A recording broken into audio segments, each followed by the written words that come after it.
Here. Yep. Hello.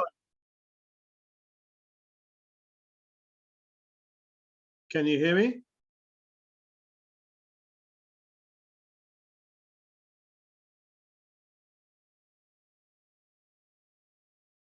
I saw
Hello, can you hear me? Well, we can, but I'm not sure that we're necessarily about to hear you. So we understand that. I'm sorry, I was working off the wrong program, and was responsible for the meeting city and so once Mr. Kitty is returned, we'll be underway. Thank you.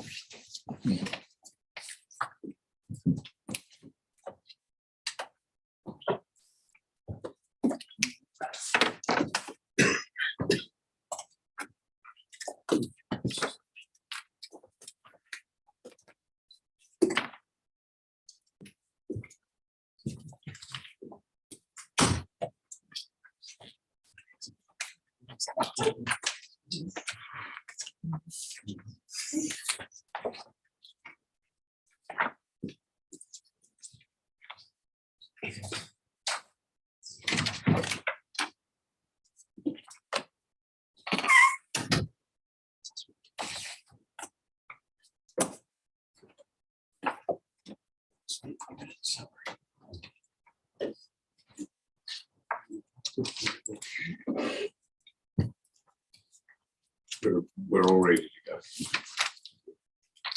Good morning again, Commissioners. Kia ora. I want to start. I noticed an error when I came down this morning. It's on the bottom of page 2. I'd just like to correct that before we start. It's paragraph 13, the last line, requirement under the RMA. Yeah, there should be RMA. It got shifted to the end of the sentence and Right.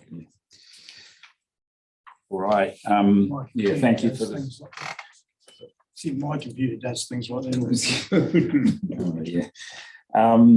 Yeah, thank you very much again for hearing us. So Nathan Surendran is an engineer in Southland, and I am presenting today on behalf of Wise Response Society. Nathan's bio is at the bottom of the page there if you want to see his background. I'll launch into it, do the scope, and then hand over to biophysical limits for him to handle, as he wrote that section of the chapter from our submission. So, scope of this oral submission. You might recall that in our first oral presentation to you on SRMA interpretation, integrated management, we set out a biophysical limits perspective to the challenge of sustainable resource management with a series of graphs covering limits to growth, global overshoot, the remaining missions budget, tipping points, fossil fuel mitigation, and approaching fossil fuel constraints. To provide the basis of our policy recommendations in this EIT section, Nathan will first develop his perspective. Will further develop this perspective with a particular focus on energy and its relationship with economic activity. This then has direct implications for how we manage our infrastructure and transport systems. This EIT section of our original submission did not have the benefit of planning input. I'm thinking about Hamish, for instance. Didn't see this.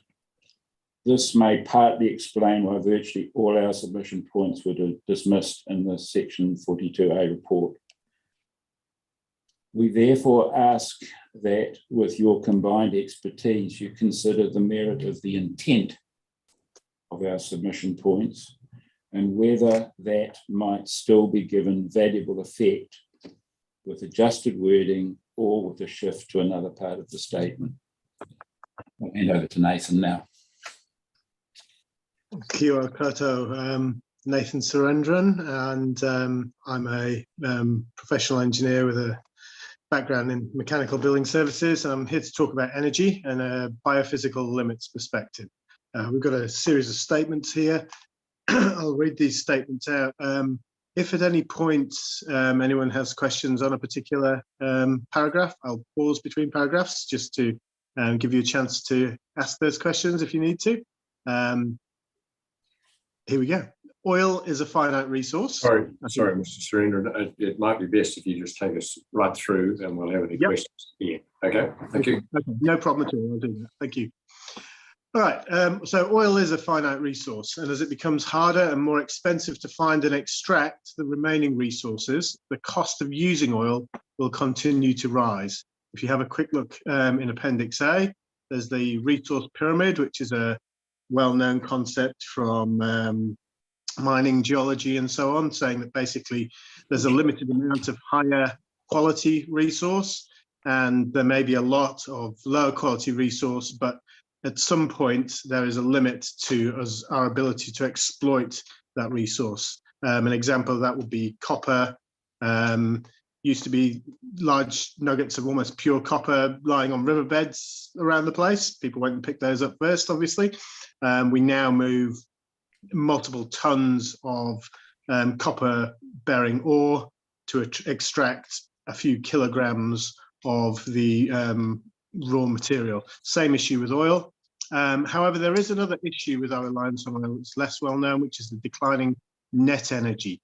So net energy is the energy we get from our energy sources minus the energy required to extract, transport, and process those sources.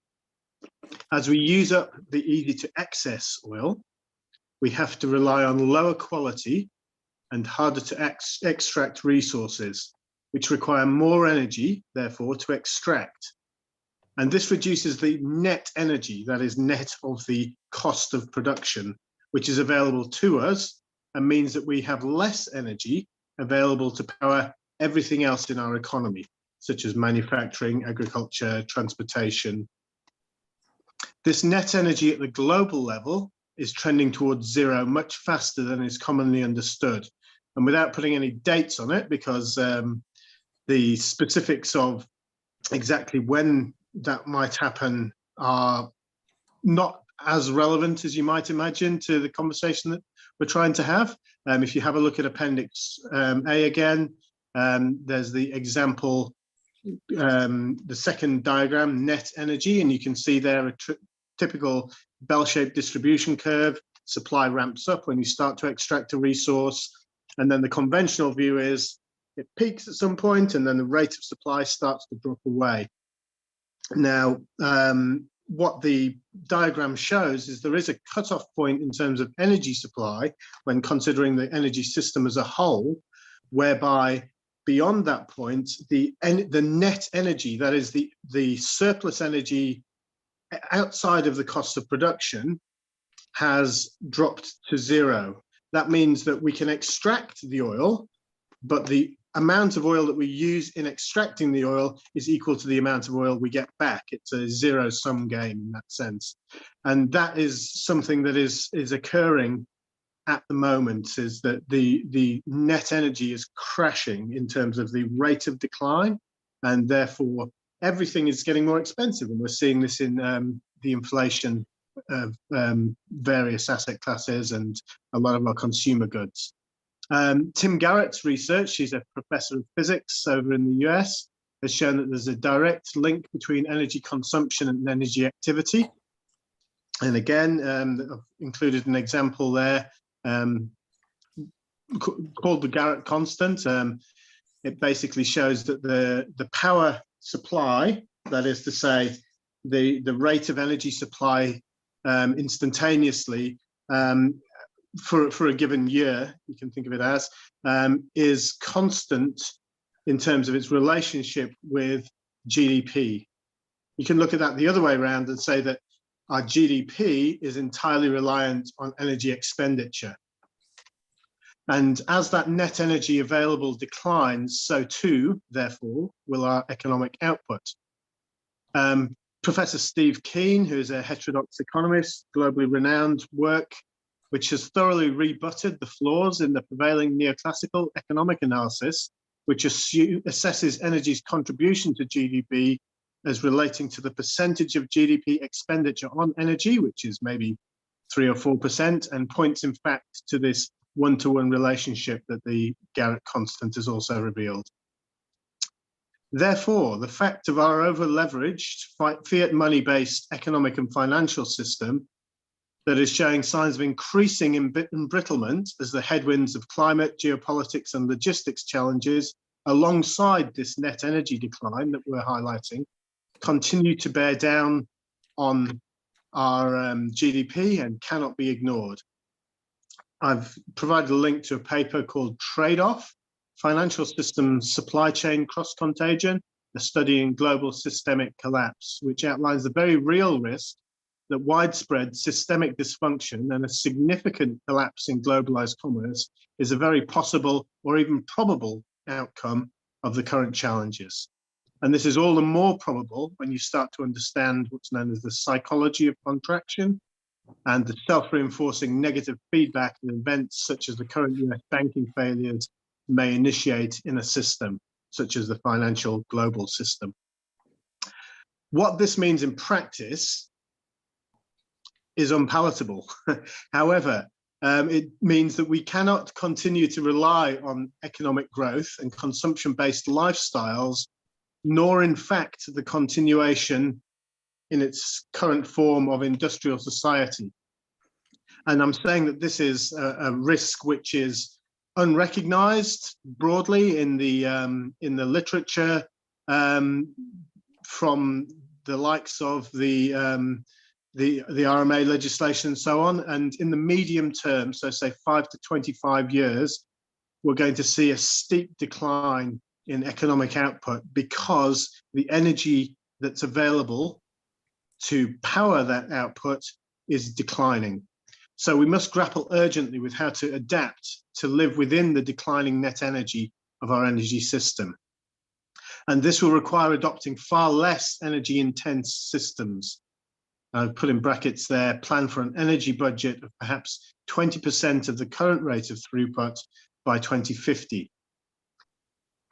But we also need to conserve resources, as we won't have the energy supply to continue and expand the industrial extraction at the scale we've seen. And this is particularly relevant to the renewable energy transition, the critical raw materials that are required for that transition, and also the energy that's required, the diesel in the mining trucks and the logistics supply chains won't be available at the same scale at an affordable price. And therefore, a radical simplification of our economic arrangements needs to be planned for if we are to avoid an unplanned contraction, or some might prefer to think of that as a calamity.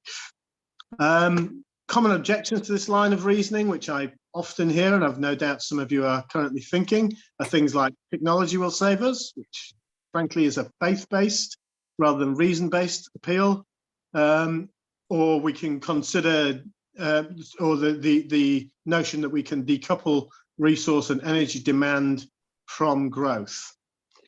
They're both factually flawed. They're based on economic presuppositions, which have been shown in the literature and in the real world to be flawed, and they must not be considered seriously in this context where we are hopefully dealing with facts and not adjectives. It's essentially a binary choice, therefore.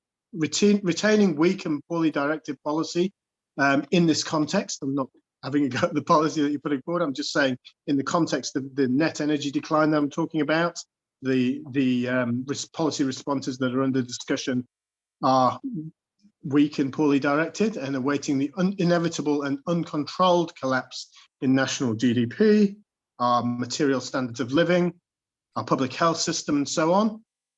Or we can adopt clear-sighted policy now to drive the necessary change before it is too late. And the graphs we presented in our first hearing made it clear the time is now of the essence, both from the environmental perspective and this biophysical energy and resource perspective that I'm speaking from. If the regional policy statements to address these issues, policy must be framed within these energy and atmospheric limits, because a high proportion of our emissions are due to the burning of fossil fuels. Cutting them back and moving towards renewable energy will simultaneously reduce our vulnerability to the net energy trend and also address our environmental drivers. And this is another reason why ensuring that policy through the regional policy statement is consistent with our national emissions reduction goals and the Zero Carbon Act. Given the dire consequences of failing to meet these goals, it appears that this may be a legal requirement, as Dougald referenced under RMA section 61(2)A III or 3, to have regard to regulations regarding to environmental sustainability.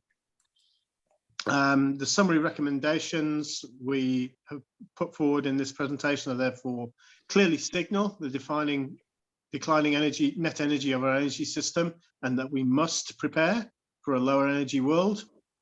Ensure that policy requires all activity to transition to and operate within the biophysical constraints of our planet, including those imposed by energy resource depletion, and is thus aligned with evolving national goals and international emissions agreements, and build precautionary time frames and milestones into EIT outcomes, recognizing that action must be taken in a timely and measurable manner to avoid the worst consequences of ignoring the implications of the current energy trends.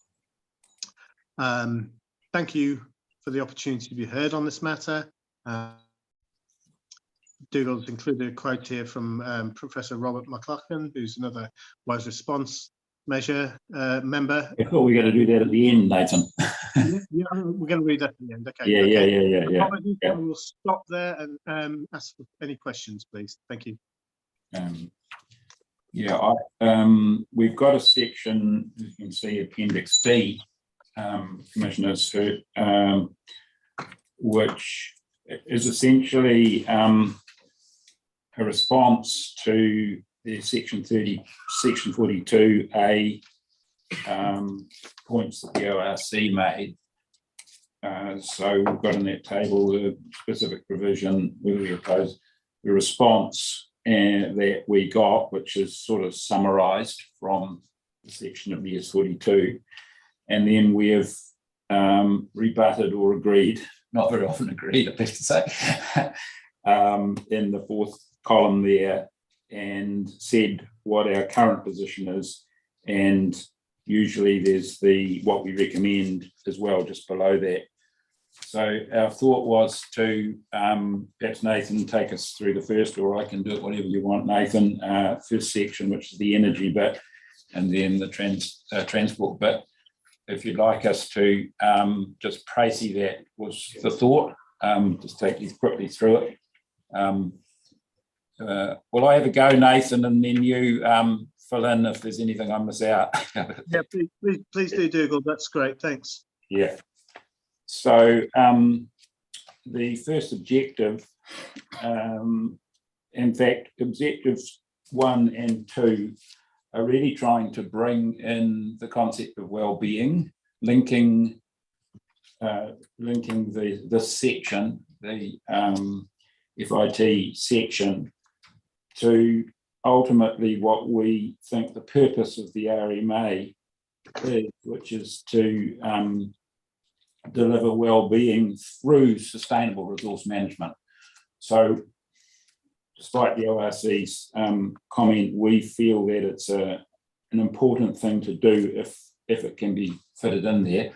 Or it may be we've kind of put that idea in both 1 and 2, and on reflection it looks to me like it fits better in objective 1 because it actually mentions well-being in the heading.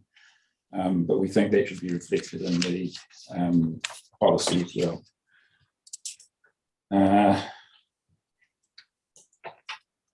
Going over to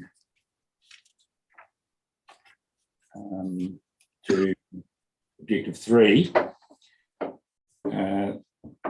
this concerns really, our intent is to promote decentralisation.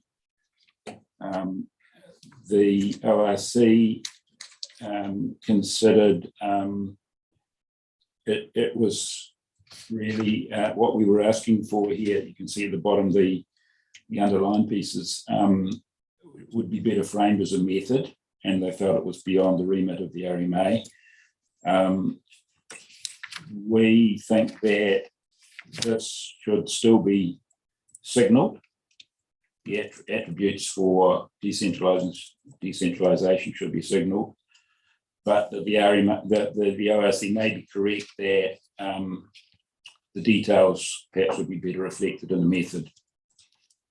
So we confirm our original point on that. We'd like to see it carried through. Going over to policy P8, small and community scale distributed electricity generation. The ORC again disagreed and felt that asking for resourcing and funding options here was inappropriate.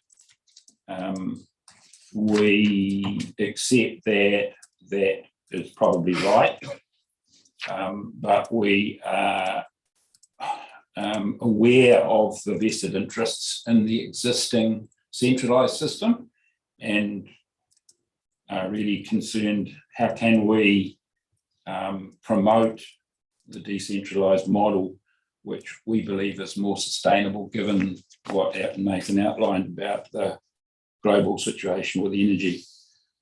We think it's a good model to promote. We mentioned there the Waitati residents' effort to set up a local wind farm, which failed. But by contrast, the Danish government, they actually decreed that wind farms must be at least 20% community owned, which has worked really well, I understand, because people, if they have an interest in the renewable generation, then they're less likely to object to it.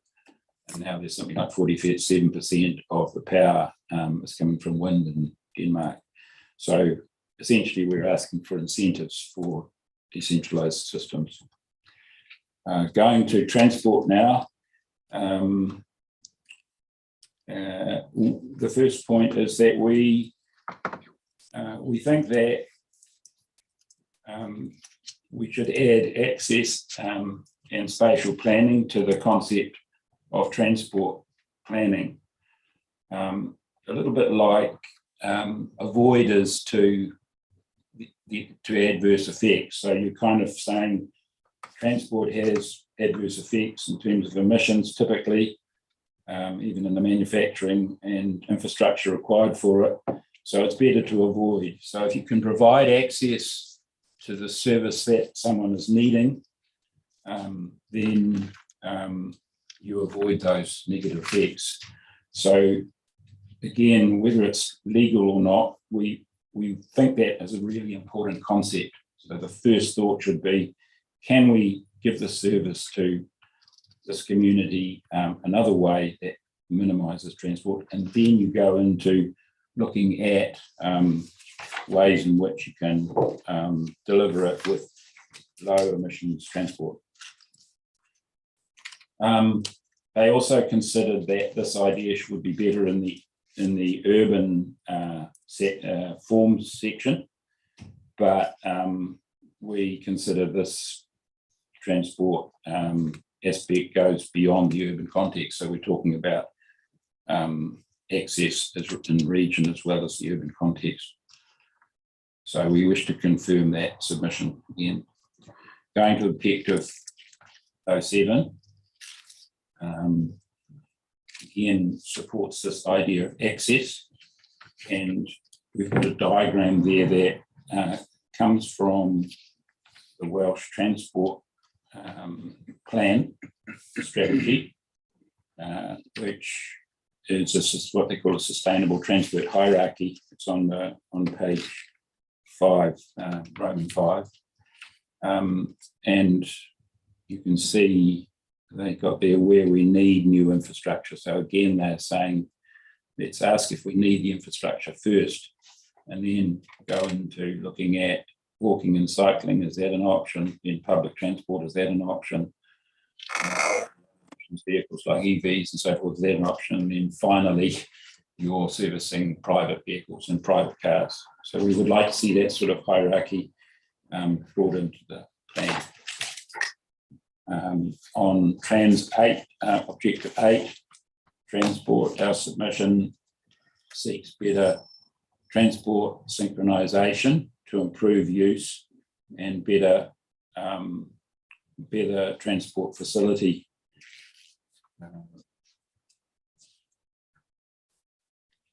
So the ORC considered that, again, was not relevant in the context of the RMA and would be better placed in a transport plan. We think that if it's going to be in a transport, if it's appropriate for a transport plan, then at least needs to be driven from the RPS to make sure that happens. So we again confirm the importance of what we're asking for in 08. In 09, it seeks alignment of the effects of transport with national and international goals. So again, the ORC says the basis is not clear which goals were being referred to, yet where it's fitted into the policy itself, it actually refers to greenhouse gas emissions, and that's what we're clearly talking about. And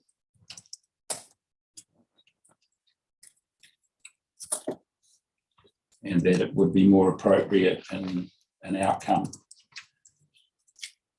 We disagree. The submission point is entirely consistent with our overarching submission that all policies need to align with and action the national greenhouse gas emissions reduction goals and ensure the change starts now. Moreover, we know we need to reduce our radiator forcing by about 8% year on year.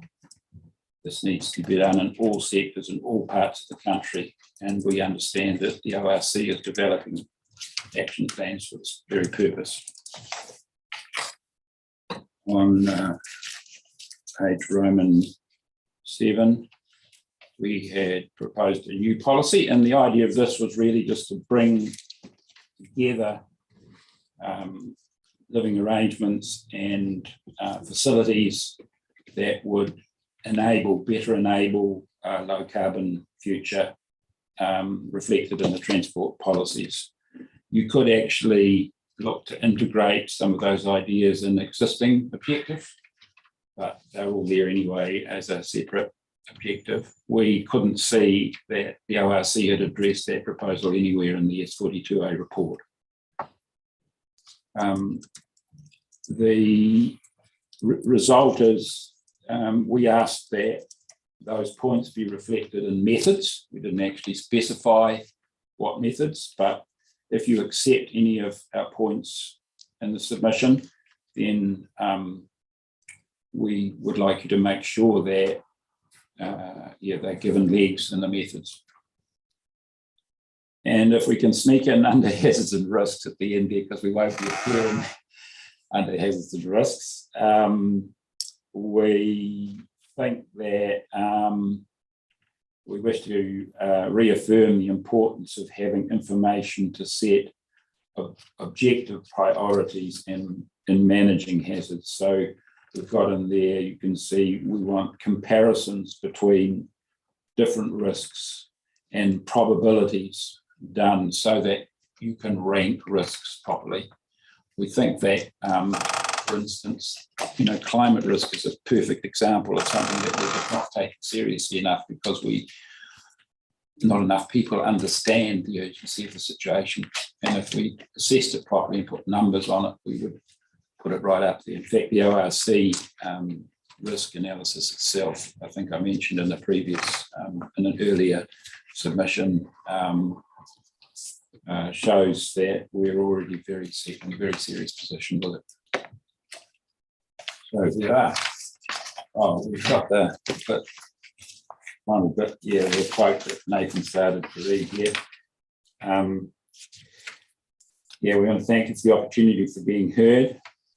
As another member of WISE Response, Professor Robert McLaughlin said in his recent article on hydrogen and aviation, it's a reference to that, the pathway towards lower emissions must be followed, easy or hard.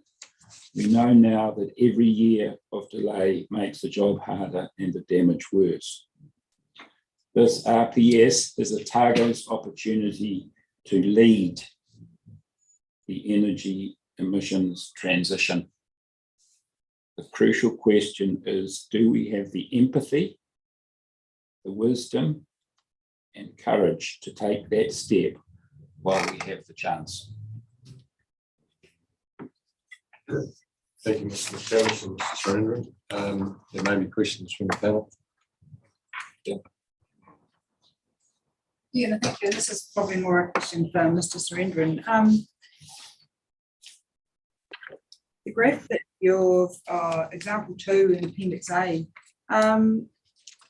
is there sort of an accepted position of where we are now on that graph? I presume we're on the downward trajectory for on the net energy curve. Is there yeah, just wondering if you can pinpoint.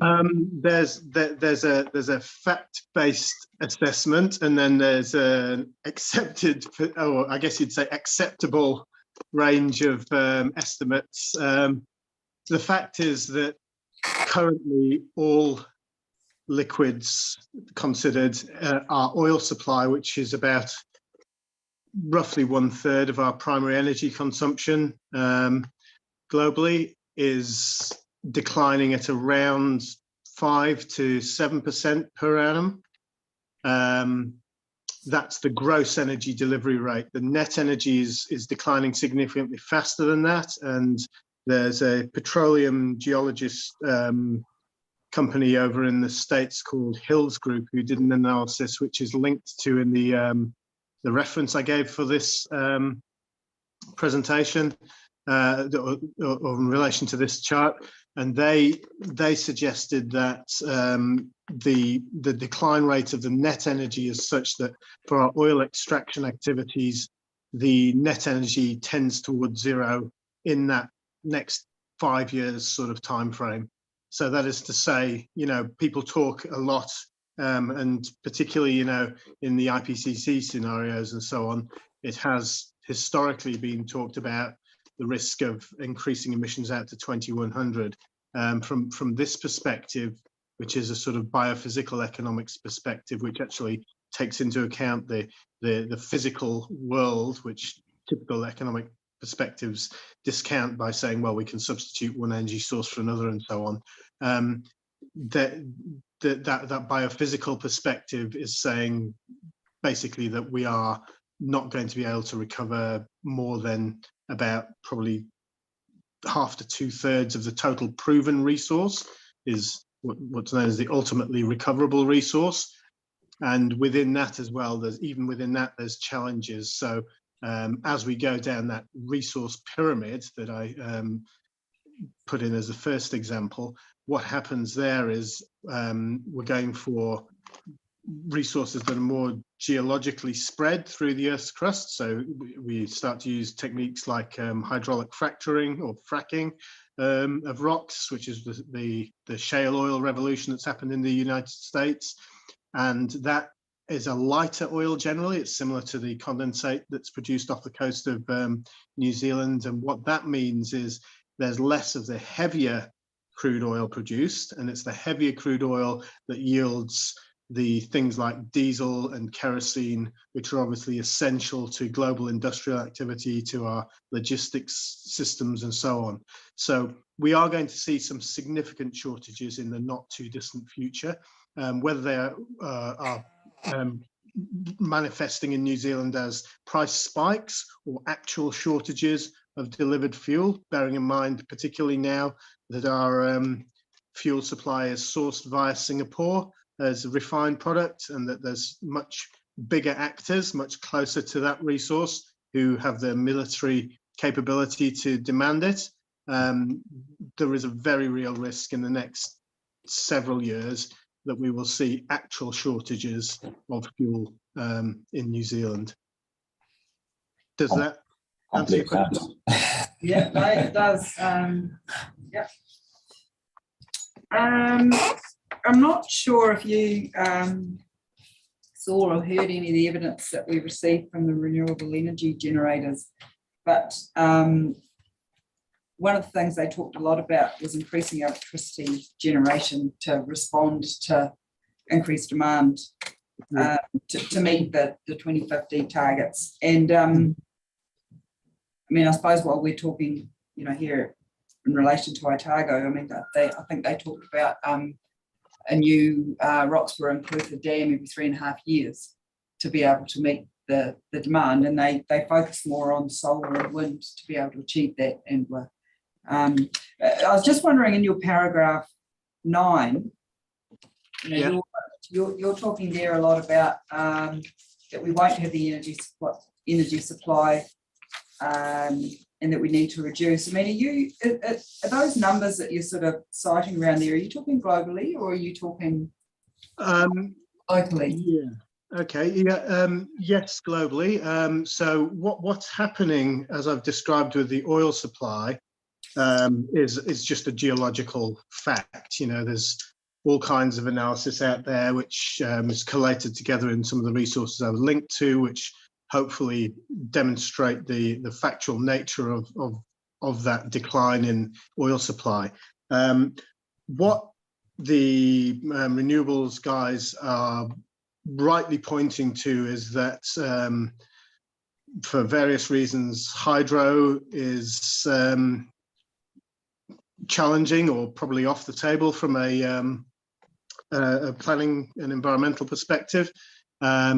Therefore, we must install wind and solar. I agree with that, but I'm pointing to the reality that the availability of those resources, as we're seeing more broadly in the construction sector with availability of, you know, high-tech manufactured components that are shipped via our 6-continent globalized logistics and supply system to New Zealand, are becoming increasingly expensive and in a number of cases unavailable, that will happen with our oil supply as well. And therefore, everything that we do and because oil is effectively the master resource in terms of, you know, it enables all of the other technologies and renewable energy systems to be built in the first place, to be distributed to their points of installation, and then to be operated and maintained. And given that renewables percentage in terms of total primary energy, not electricity generation, we're well aware that, you know, New Zealand is the world leader in terms of renewable electricity generation, but in terms of total primary energy use, that renewable energy generation is something like 25–30% of our total energy. And the other 75% comes from fossil sources, and roughly a third of it is oil. That's going to constrain our ability to build out the renewable technologies. It's not to say that we shouldn't try. I mean, I've personally built an off-grid home here in Invercargill over the last several years with photovoltaics and battery energy storage. And, you know, we can do it now, but the scale at which we're being asked to do it to support growth scenarios, those growth scenarios are again based on a neoclassical economic analysis. It discounts supply chain constraints and just projects demand forward, and that is a flawed analysis which the Steve Keen resource takes you through the argument as to why that is flawed. Yeah, okay. Yeah, thank you for that. Just, this is probably directed to you, Mr. McTavish. And I think this came through in some other amended wording that you'd have too, where you're referring to the 4 well-beings. And I suppose I just sort of had a comment on that we probably want to sort of break that down a little bit, because I suppose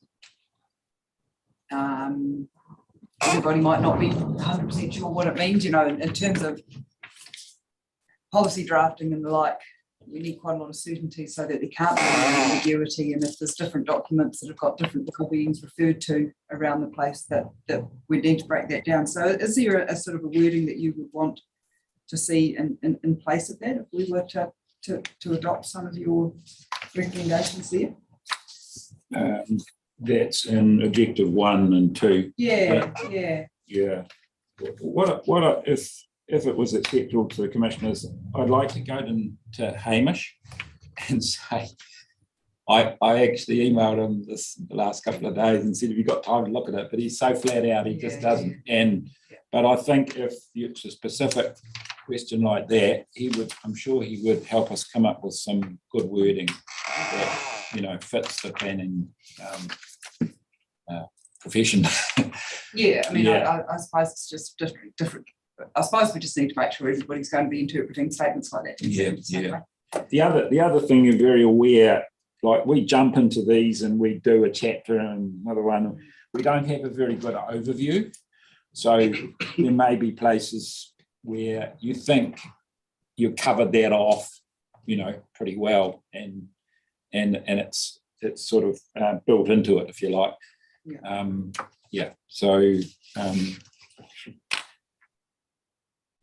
But as I say, I think you can see the logic, is that it's really important that the well-being concept is typically understood as what the economy is meant to deliver, and hopefully planning delivers, ultimately. So it's a really good thing, rather than just growth per se, assuming it will deliver well-being. Let's get to the well-being. And thank you for the effort that you put in. Would you like me to ask Nathan and send something through that he thinks is suitable? I think that would be useful. No, thank you. Thank you. Bianca's probably gone into the energy here, but just there's a lot in your submissions purely because energy underlines everything, and is dealing with it is almost the solution as well. So the problems we've got, I think New Zealand's advantage, while we're technically probably a rich country, is because we've always had a cheap source of renewable energy. And what I hear you guys saying is that's changing, probably for two reasons. The potential that the larger projects are ruled out, maybe environmentally. And I just wonder whether in the future, whether that would be the case, because maybe we do have to go there, but that's another debate. But also around that renewable, developing the infrastructure to use that I think Nathan's saying around the availability of those resources, that's referring to the minerals that are needed to build all that stuff. So your focus really is, we should be focusing on that smaller local scale generation that probably not connected to the national grid. We should be really encouraging that. Yes. Nathan. I'd agree with that statement. In the RMA, Section 7J requires decision makers to have particular regard to the benefits to be derived from the use and development of renewable energy. Now, there's the environmental benefits, which is kind of often seems to be the primary focus, but the energy system resilience benefits, and Dugald in that table mentioned Great Barrier Island's experience in the recent cyclone, where Great Barrier Island has no grid. Everybody's running on off-grid individual PV systems, small hydro, diesel backup generators, etc. And they've been hit and they've suffered some challenges, no doubt. But in terms of electricity supply, individual households have largely had electricity. They've had things like the Starlink systems and so on. So they've had internet as a result, and they've fared relatively much better, which for an isolated small island like that, you kind of, in some respects, I don't know if you've ever been to Great Barrier Island, everything built into a hillside and all the rest of it. It's a place that you kind of think would have some major challenges when it was hit by something like that. And compare that to, what's happening around the East Cape with those communities that haven't invested. And so, there's that energy system resilience benefit, which is demonstrable from recent experience in New Zealand. And then there's also benefits to the use and development of renewable energy around, how would you put it? It's sorry, I've lost my train of thought there for a second. So the section 7J of the RMA, I think one of the other things is that alongside the wording of the policy, the activities of the council as a whole in supporting renewable energy system development need to be have a sort of default permissive setting, I would say. The Waitaki community proposal for wind turbine was declined on primarily visual amenity basis, which, you know, yes, we like nice views, but there are compromises that we have to make, and the evidence is piling up that the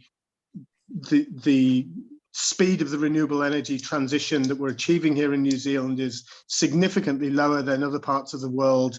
That, you know, everybody is looking at this as a potential solution, and therefore the demand is growing exponentially, so prices are spiking, so the economics of the situation are changing as well. And we really need, in this regional policy statement, a permissive stance that allows us then to just push forward with what we know we must do.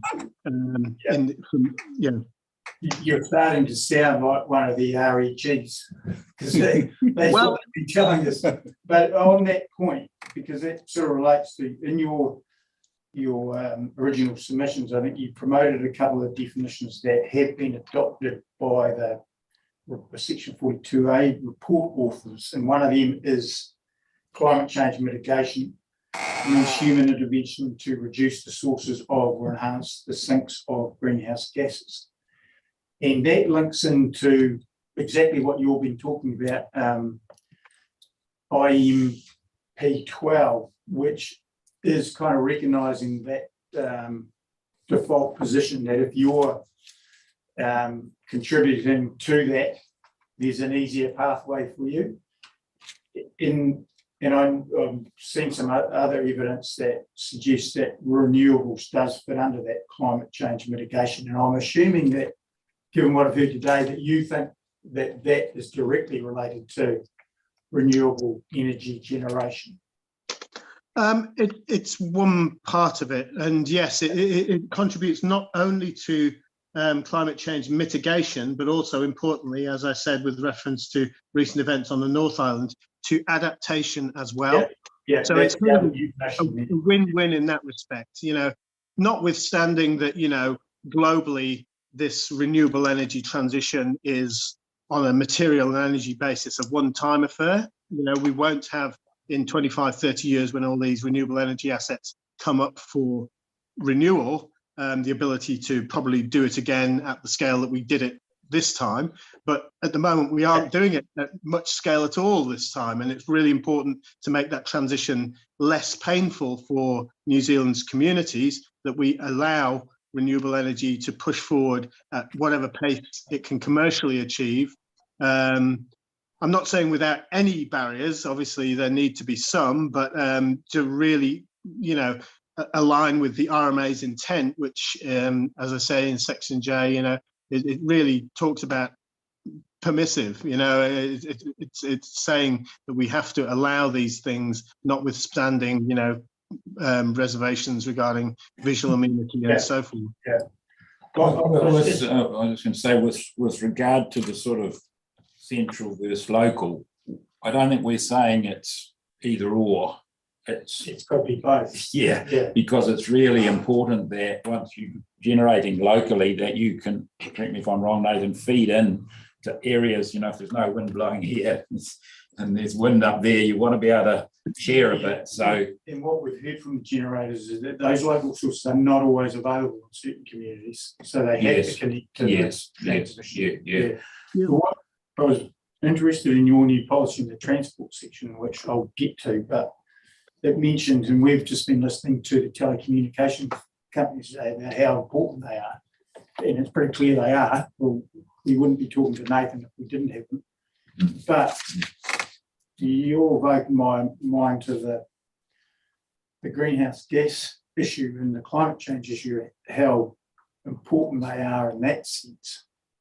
And I'm wondering, just thinking aloud, that climate change mitigation, how important they are to reduce the need to travel. Yeah. Well, that's our point about access. Bringing Yeah, access it in. is. Telecommunication brings. Yeah, but it flows into this. Nathan didn't have to travel from Invercargill. Yeah. So that sort of thing, just under that IMP12 that I was talking about in the context of renewable energy generation, would those sorts of facilities also possibly get an easier path through that policy? Is that what you're thinking? Is that what your thinking is, or? You want to answer that, Nathan? I don't have P12 here, so I don't know exactly what you're saying. Have you got it, Nathan? Sorry, just could you? P12 is. It's no, I've just got our documents, our submission documents open, so I don't have that in front of me. Sorry. P12 is a policy that starts with the phrase, despite other provisions in this RPS. Right. So kind of sits alone, and basically it's about if a project is for climate change mitigation, there is a pathway for that to contravene other environmental limits to achieve exactly what you were talking about. Yeah. The wording in that isn't perfect to actually achieve that outcome. There's a few fish hooks in it. But that's kind of there, and that sort of is actually reflecting what you're been saying is needed. Yeah, I think that could be said to support it. Like I say, really, my understanding of the environmental benefits of these small-scale renewable energy systems is such that a permissive stance is required. So if that can circumvent the other roadblocks and say, actually, for this particular decision in front of us, because it's a renewable energy system, the requirements in the broader sense take priority over local objections from a community perspective, etc. Then yeah, that would be in line with our submission and a good tool or method to have in there. I guess the second question was things like telecommunications that reduces the need to transport and to use transport. Would that fall under that? Absolutely, and I think it's fairly well established that there's a significant number of people who are moving, and particularly during the pandemic, as remote working has become normalised, have moved to the Central Otago region specifically to work remotely on a variety of different types of employment that they can do that for, and telecommunications infrastructure is critical to that. Longer term and bigger picture with that, 20% of our current energy throughput budget in 2050, roughly, we recognise that at the moment, globally, telecommunications and the associated data centres and communications infrastructure requires something in the region of 10% plus of total electrical energy generation globally at this point. That there will be constraints on that, and the broader conversation from a policy and regulation perspective, it becomes one of trade-offs. If we are going to retain these telecommunications systems, which have massive advantages to a social and information-driven species like humanity, then what are we going to let go of? Because we can't do everything. And one of the things that we may have to do over time, I could see, and particularly given the constraints on supply of key inputs to these systems, such as bitumen, our roading network is going to have to be managed and perhaps downsized over time in response to resource constraints, environmental drivers, changes in working patterns, etc. And obviously that's not a conversation that we're currently having. I think it's fair to say, Nathan, isn't it, that you know, as the net energy constraint bites, it's the big systems that take a hell of a lot of that to keep them up. You know, Yeah.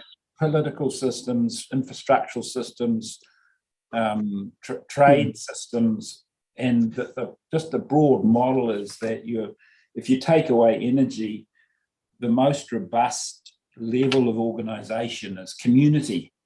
So Yes. you want to make your community, give them the agency to be able to adapt and move with the times as stress. You know what I mean? Whether it be telecommunications, I mean, I don't know whether a local telecommunication systems loses less energy than an international one, but I would have thought so. And your water and your, you know, everything, if it's locally managed and controlled, then that's the most robust model. Yeah, we could have that discussion around food production distribution as well. But Absolutely. Yeah. Food system resilience is another absolute critical thing. And just quickly, there's a quote from a British economist, David Fleming, which comes to mind, and it speaks to the, I guess, dilemma that you as commissioners find yourselves in, which is that localization stands at best at the limits of practical possibility. However, it has the decisive argument in its favour that there will be no alternative. And so, you know, the reality is that, you know, permitting anything that supports localism, local food system production, distribution, using lower energy input methods and so on, and that includes, you know, growing food in your backyard, because obviously you just have to walk out and get it, and you know, all the supply chains be damned. Those sorts of things are going to become increasingly relevant to policy discussions, and there's an opportunity here using this net energy argument as the factual logic behind it to make significant steps in that direction. There's a slight conflict in that though, because we're being pushed by national policies to intensify, which is not really the New Zealand way, but to create, and I think ghettos almost, and you don't have a backyard, you can't grow food. Yeah, and that is a real challenge for communities like Queenstown, Alex, etc. You know, there are real challenges around managing what's likely to be an increasing influx of people wanting to live in the region for a whole variety of reasons, against this need to be able to be, to a degree, regionally self-sufficient, and to have in place the systems and the support networks and mechanisms that allow those local food production systems, local energy generation, to continue independent of increasing levels of disruption and impact from the global fluctuations that we're seeing. That's why we link spatial planning in with access. Understand. I mean, the more you think about this, the ramifications of this whole net energy problem and the emissions, if you're really going to adapt to them properly, the ramifications just everywhere. So I probably need to move along a bit quicker, but Objective 1, Commissioner Sutherland referred to, you just referred to the 4 well-beings, I think it was. Maybe when you come to think about that, have a look at the Renewable Energy Group's recommendation for that objective, because they have suggested some wording around that. Okay. Cultural wellbeing, health, safety, support, sustainable economic growth and development, etc. So all those things. So that's. Do they call themselves a renewable energy group? If you go to Megan Justice, who's actually acts on behalf of Aurora, say one of the distribution companies, she has an appendix that includes what the energy people would like to see as a standalone chapter, and she's dropped in what the energy distribution companies would like to see as well. So that it covers the field, and that'd be a useful starting point for you probably. Yeah. The only other thing I wanted to talk to you about, and it's going to come up probably tomorrow and maybe a bit this afternoon, but this passenger transport versus public transport. And Otago doesn't have a public transport system really, apart from Dunedin and a little bit in Queenstown. And the definition of public transport, everyone kind of assumes, well, that's owned by a local or run by a local authority. I find that definition. Anyway, the definition talks about, in terms of vehicles having to have 12 or more people, and it has to be existing or planned.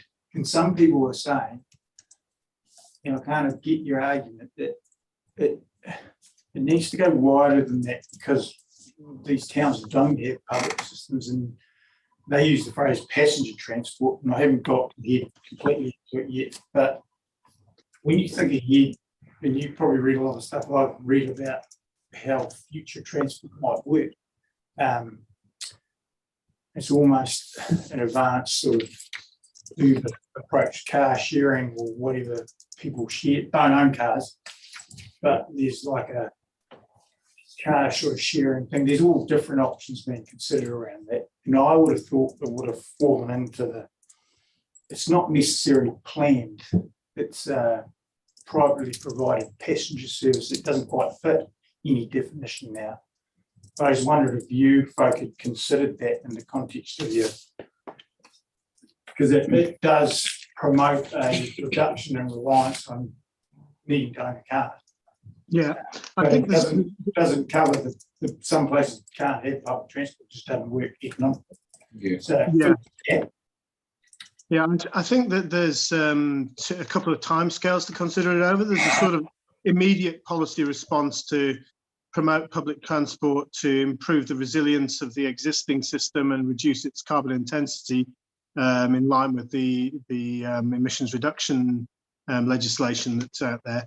And then there's that sort of longer term perspective, which I guess is the one that we're sort of pointing to, medium to longer term at any rate, which says that a lot of these systems, again, are reliant on functioning 6-continent industrial supply chains for all of the bits and pieces that are required to create them and sustain them, and that those aren't going to be reliable going forwards, and that the more we can do to support people without having to move them around or large quantities of goods and services, then the more resilient our communities will be. And it's really that, I think, which is key. And so, you know, when we talk about the well-beings and so on, that you really need to read it in that context. And when you're reading about future transportation systems, put this net energy lens on the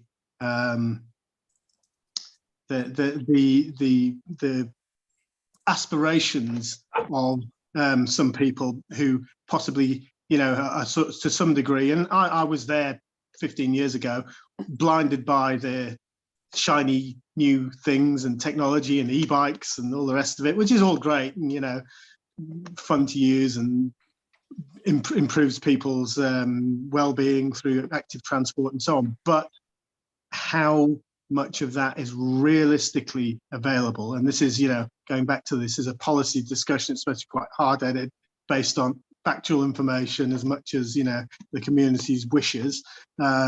That we really have to be clear that, you know, these things are, you know, we talk about making things more sustainable, and we lose sight of the fact that what we're accepting there is that they are, in a literal and absolute sense, unsustainable, and that there's some end point beyond which they will not be sustained, therefore.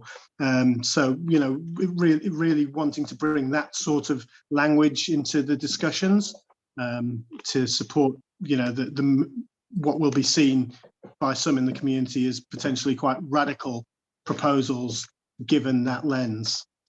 From that point of view, I would say that the overlying guideline, I think you hinted at it, Nathan, is that that's why we're pushing all the time, design this policy statement so that it meets the goal, the emissions goal, because if we got to operate at 20% energy, it's going to be 20% emissions. What will function at that level? And let's plan for that now. Let's plan on that basis, not on the fact that we're just going to keep doing this.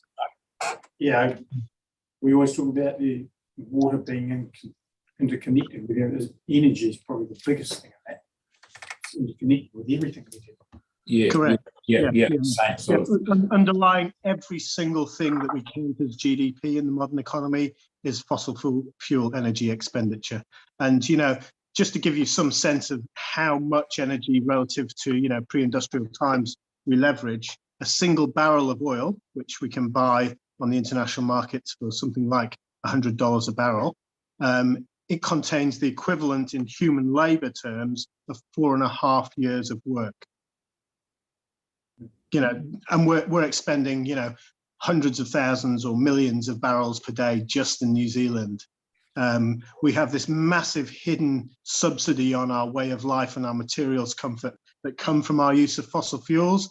It's allowed us to live in ways that, you know, kings and queens of previous ages couldn't have possibly dreamt of. And it is, in a literal and absolute sense, unsustainable. And we have to plan for a future where we do not have it. As long as we can still have beer and wine.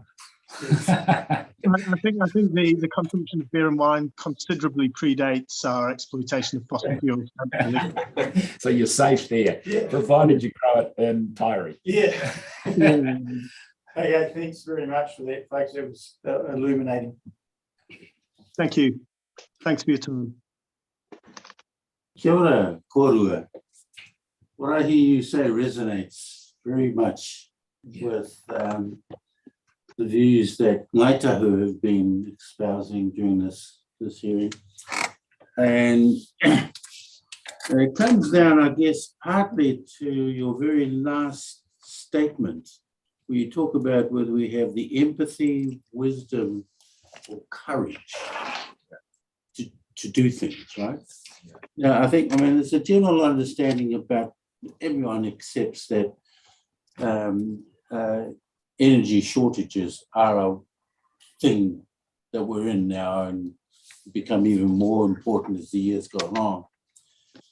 And if I use an oft-quoted Māori observation, which is to look at the mauri of the wai, the mauri of the land, and people claim how degraded mauri has become.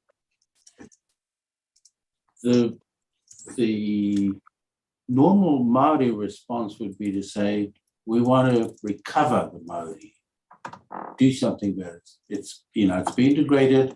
We don't just accept that it's been degraded, we need to recover it and then protect it as time goes on. And I think around the net energy issue that you talk about, that, you know, oil's going to become less and less available. But I do wonder whether, whilst we're addressing the issues that you're raising, do we look at recovering oil, if that's the right phrase, or whatever the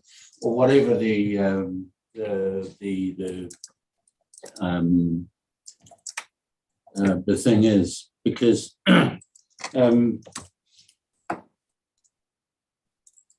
you raised it in your early submission, which I'm looking at here, about stewardship.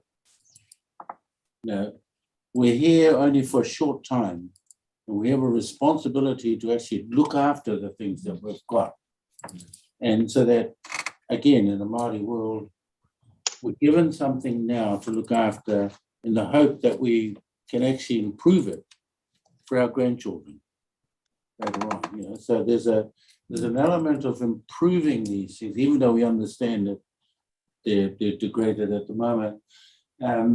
I'm not sure that I actually have a question, but I just want to make the observation.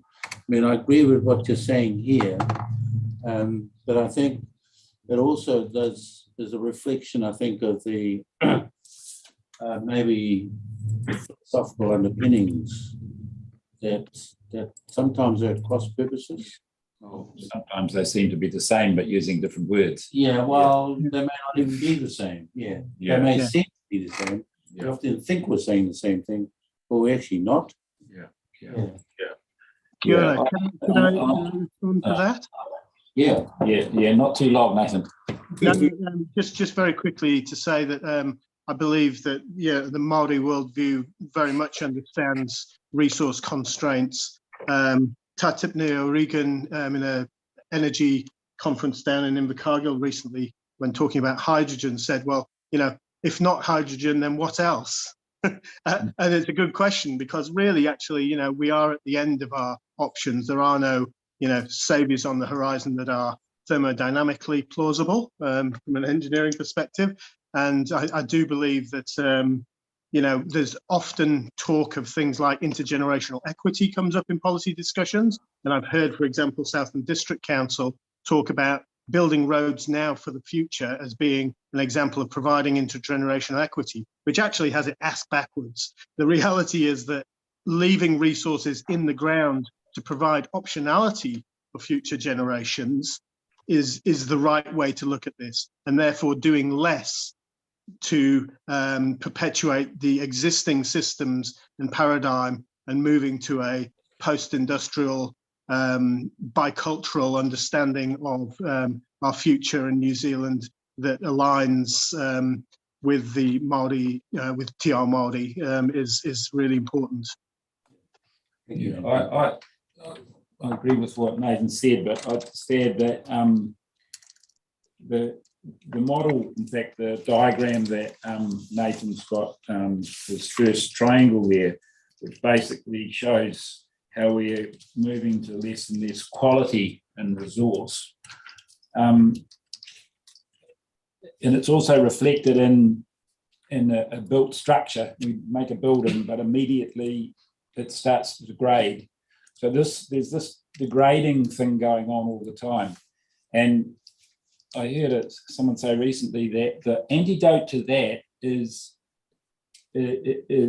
our life, in the sense that a tree does the reverse, grows from a seed and produces. And I thought, well, that's a really nice antidote to this problem we've got with degrading energy and degrading resources and so forth, is to put our energies into creating things that build, and a new life, which fits the environmental model and fits an economic one, in the sense, because it's what we're talking about. How do we support a solar economy rather than a fossil fuel economy? Moving to a solar one is all about, the living things now and living off the living things now. So we've been doing that. that fits probably. Yes, Doesn't it? yes, Yeah. it is. Yeah, that's all I've got, thanks. Big picture. I know, I was bold enough. Yeah, I hope so. Well, we are philosophising about big pictures, and the Australians across the Tasman are trying to address the same issues, but they're looking at a different form of energy, Mr. Surendran, than you referred to, and they're looking at nuclear, and it was the one that you didn't mention. And when I look at your paragraph 10, you say that the suggestion that technology will save us is a faith-based, not a reason-based appeal. What do you say about what the Australians are saying, which is that they've only got that one option of nuclear? Not too long now.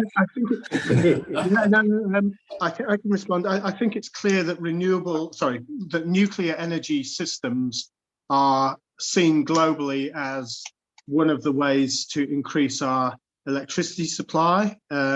They have some serious issues with consenting, and also with cost overruns on the build out of nuclear projects.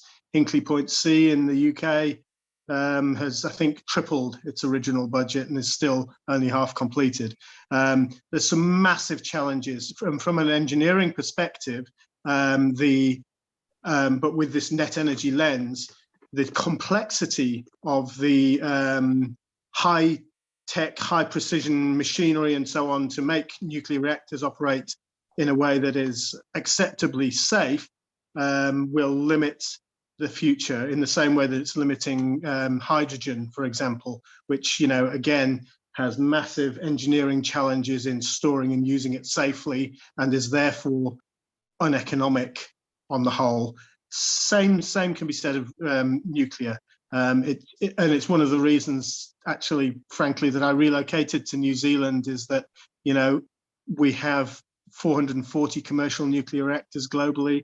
They're all reliant on diesel backup supply to the grid electricity to run the cooling pumps to cool the spent fuel in their fuel ponds.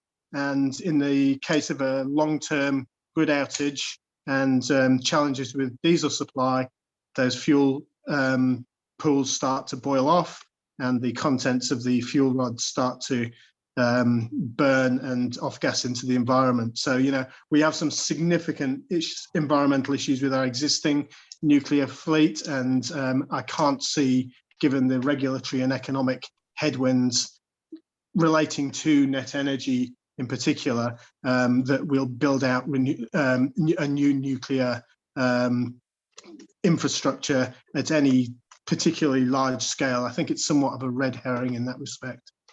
In a statutory sense, it's definitely a red herring because the renewable energy definition in our RMA means energy produced from solar, wind, hydro, geothermal, biomass, tidal wave, and ocean current sources, no nuclear. So you came to the right country for a while. Okay. Thank you both very much. And an interesting presentation. Thank you. Thank you, Tom.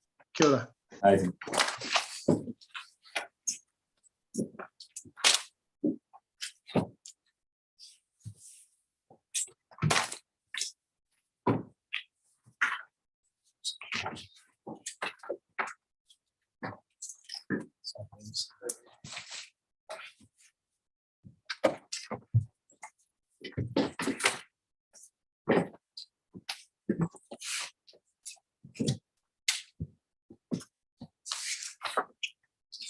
Good afternoon, panel members. Yes, Michael Garbutt's my name. I'm the councillor for Dunedin City Council.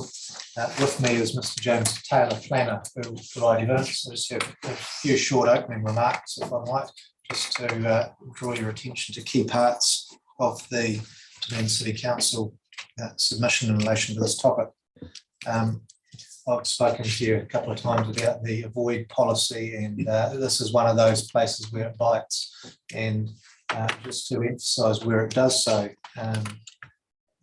really one of the key policies is EIT INFP 13 that I think you were speaking about while I was waiting with the telecommunication team. And it's a really good example, and it is of importance to Dunedin City Council as an infrastructure provider of roads and three waters, while it retains three waters presently. And the particular issue that Mr. Taylor's attempted to resolve in his evidence, and he can talk to you about the solution, but the problem we're trying to tackle here is that this policy in particular has in it the void as a first priority, locating infrastructure in the listed range of localities, which in two parts are quite broad in terms of the Dunedin City Council interest. One is outstanding landscapes, and the second is areas of high recreational or high amenity value, which is undefined in the RPS.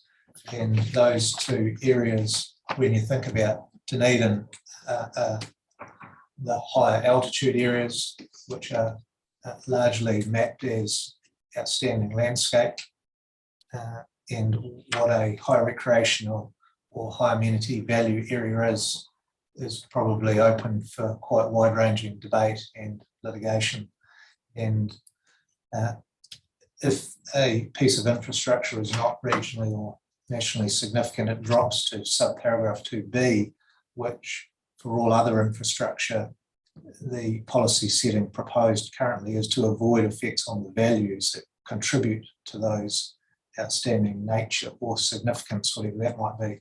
And that's the real problem in B, because from Dunedin City Council's point of view, say as a road controlling authority providing local roads to communities that may be far flung, such as, for instance, Aramoana, areas on the other side of the peninsula where the roads do traverse areas of outstanding natural landscape, which Mr. Taylor's going to show you the map of,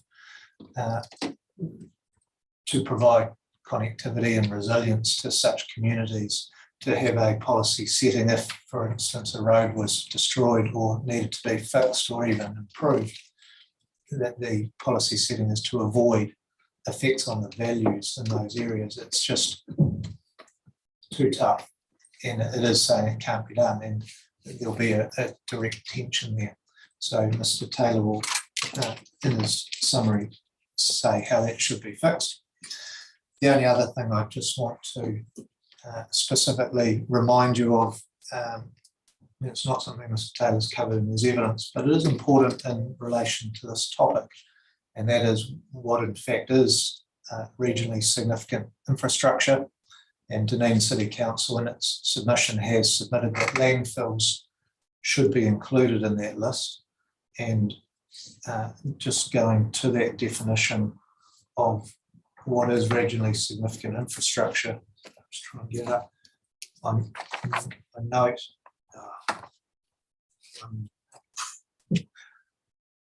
Sorry, we have a human technical problem here.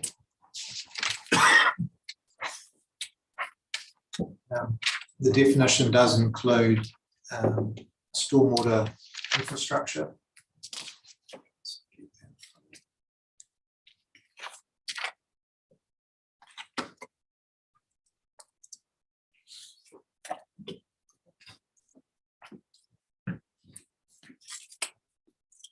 What copies this? Yeah, thanks, Simon.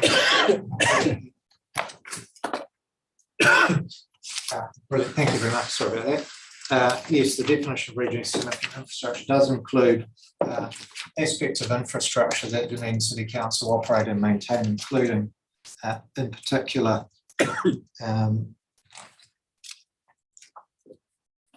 community stormwater infrastructure,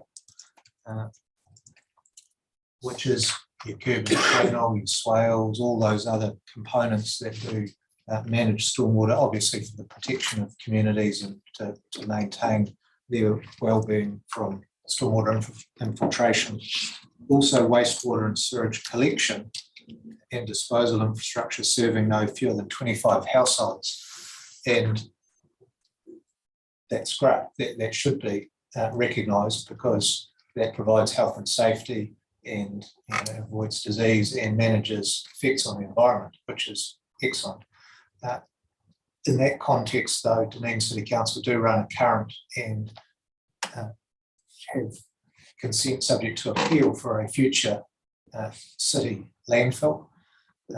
Landfills themselves are extremely locationally constrained, in the sense that there are so many factors going into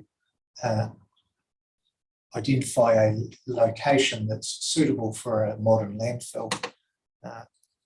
And if you think about the way in which community operates and the management of adverse effects on the environment that a city landfill provides, they are wide-ranging in the sense of providing a safe and appropriately consented facility for receipt of daily waste, but also serves the function in the event of things like natural disasters to take quite high volumes of waste from communities in a safe and environmentally responsible manner. So when you look through the list of what is regionally significant, particularly in terms of my clients' assets and interests, it does advocate that landfills, and whether that's current or consented landfills, is what I'm talking about, not just anybody popping a landfill in their backyard. I'm talking about city landfills to provide infrastructure for communities such as Dunedin City that it certainly sees those as extremely significant and of regional importance to provide for the well-being of particularly Dunedin City. So that's the things I wanted to draw your attention to. I'm happy to answer any questions on any of that. If you have any, otherwise, Mr. Taylor has a summary statement he'd like to work through with you. I think on this occasion it's probably best that we do hear that from Mr. Taylor, and then questions can come to either of us. Thank you very much. Next, the statement's just being handed out there. So in this hearing statement, I address paragraphs 59 to 85 of my primary evidence on the proposed EIT topic, and how those may have the potential to impact on Dunedin City Council lifeline utility infrastructure activities, specifically in relation to non-renewable energy generation, locating and managing the effects of infrastructure, which is what Michael has just been describing, and the definition of regionally significant infrastructure with respect to the roading network. Additionally, I also seek leave to address 3 other parts of my primary evidence on the air and land, freshwater domain and hazard and risk topic that are particularly relevant to Dunedin City Council lifeline utilities, and therefore they are actually related to this topic more broadly. Specifically being air discharges from infrastructure activities, provision of soil and land, or provisions in the soil and land domain for municipal wastewater discharge, and provision with a hazard and risk topic for wastewater discharges to land. So with your agreement, I would continue to address those items. Is that Let's just see how it goes. Okay. I'm not keen on that approach, but we have heard it here, but we haven't heard the LF chapter or the hazard chapter. Our problem is not trying to be difficult to you, but it's just the massive amount of reading that we have to do. And so let's just see how it plays out. all right? Thank you.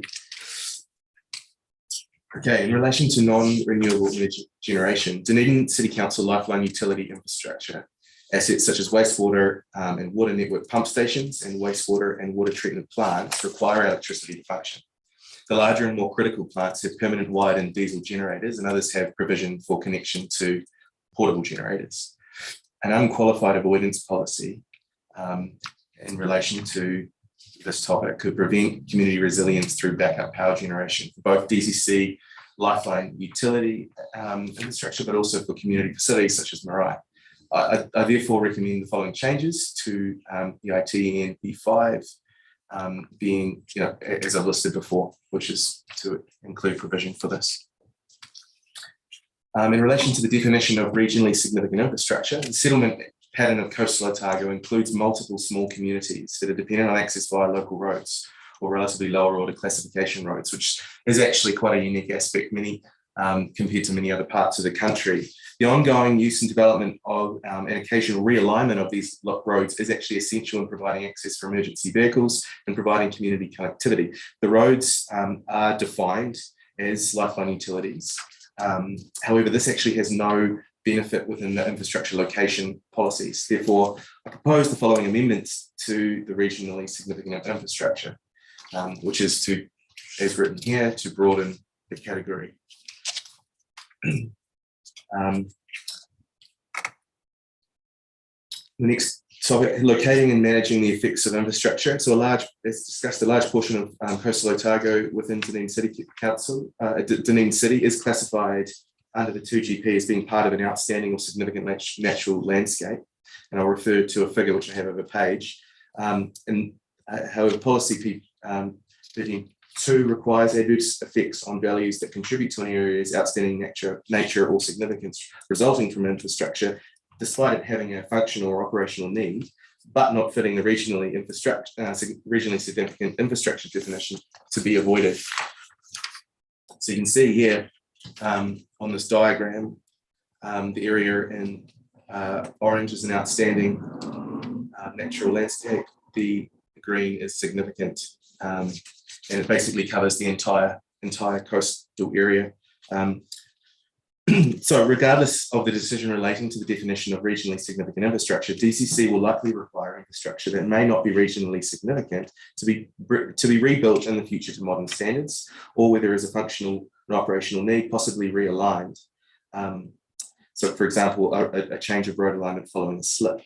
Where this infrastructure is not classified as regionally significant infrastructure, avoiding the adverse effects on elements such as landscape in areas adjacent to, and areas as shown in figure 1, such as Putakanui, Long Beach, and Aramoana, will not always be possible. Therefore, an avoidance policy will not provide for the well-being of the community, and in my opinion, provision of an effects management hierarchy in relation to locating infrastructure is more appropriate. I'll put in another example in here. Doc, in relation to the conversation I heard this morning with Murray and Doc's submission, we recently had to work together to install a car park for Tunnel Beach. And this is one of the very few locations where the Department of Conservation had to work in installing a piece of infrastructure that didn't meet the section 4 of the RMA test, which basically excludes Doc's operations from the RMA. So we had to go through a consenting process for the car park. If, for example, Doc found themselves in a situation again in these areas where they needed a car park, and it wasn't within their, and it also fell into a category where it didn't meet their section 4 exemption, we would also, have a problem, having a car park, for example, or some other facility to help the enjoyment of dockland. So, I mean, this is just another example of an unexpected potential hypothetical scenario where an avoid policy would cause a problem. So that's my submission on this topic, and I had 3 other points that were for the Show them your solution to it. Oh, sure. In terms of what the specific in terms of the specific relief I have suggested, I haven't proposed to rewrite the policy. I've simply suggested to basically make an amendment that would make all infrastructure have the same, or not be subject to the avoid, but would be effectively subject to the minimize. So that would be by simply deleting 2A, the heading of 2A and B, so that the hierarchy that's provided will apply for all infrastructure. So that was the suggestion. However, other relief that would achieve the same end would also be supported. So at this point, do we want to address this chapter, or shall I move on to the other? Look, you may as well move on. There's only a few pages, so see how we go. I'm trying to be succinct. It is a summary of my. Don't go too fast. Right? I'm sorry. Yes. Okay. Okay. So the submission on air discharges. So providing for air discharges from lifeline utilities and regionally significant infrastructure, such as backup diesel generators and wastewater treatment processes, is essential in providing for many values, including for Te Manu o Te Wai, and the overall well-being of the community. And I'll submit that the proposed RPS has not delivered this. So the proposed solution to address this deficiency is in policy B3, is to remove the effective wording that effectively points to avoidance on amenity values, and talk to minimizing these. So that's my submission on that point. Avoiding air discharges is the next one. In many cases, a well-located and managed offensive or objectionable air discharge is the most appropriate and first priority solution for a complex infrastructure challenge that could result in overall improved social, environmental, and cultural outcomes.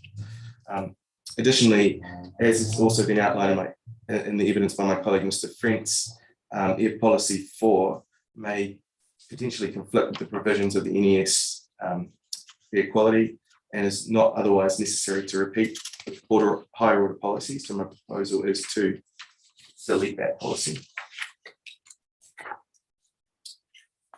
And then in terms of managing certain discharges, EIP 5 does not acknowledge air discharges from lifeline utilities or regionally significant infrastructure. And the proposed solution is to insert lifeline utilities and regionally significant infrastructure as activities that have air discharges. And then in terms of my submission in relation to infrastructure on the soil and land chapter, with respect to infrastructure location provisions, the architecture of P13 or EIT infrastructure P13 as proposed is not suitable for dealing with locating infrastructure in areas where infrastructure may adversely affect soil values, as avoidance is not appropriate as a first priority for managing the potential conflict between soil values and infrastructure provision. Soil resources in urban areas and areas required for infrastructure, such as municipal wastewater discharges to land, may not be able to be safeguarded or enhanced. Therefore, to provide flexibility and to enable urban and infrastructure expansion as provided for by the NPS urban development and the NPS highly productive land and the UFD chapter of the RPS, flexibility needs to be provided. I therefore recommend the following amendment, which is that the soil resources are safeguarded, but as far as practical when consideration is given to the needs of current and future urban development and the operational needs of infrastructure. In terms of highly productive land, with respect to proposed LS objective 11A, its suitability in the context of my evidence is dependent on the definition of highly productive land. And I assume that the definition of highly productive land is as defined in the NPS HPL.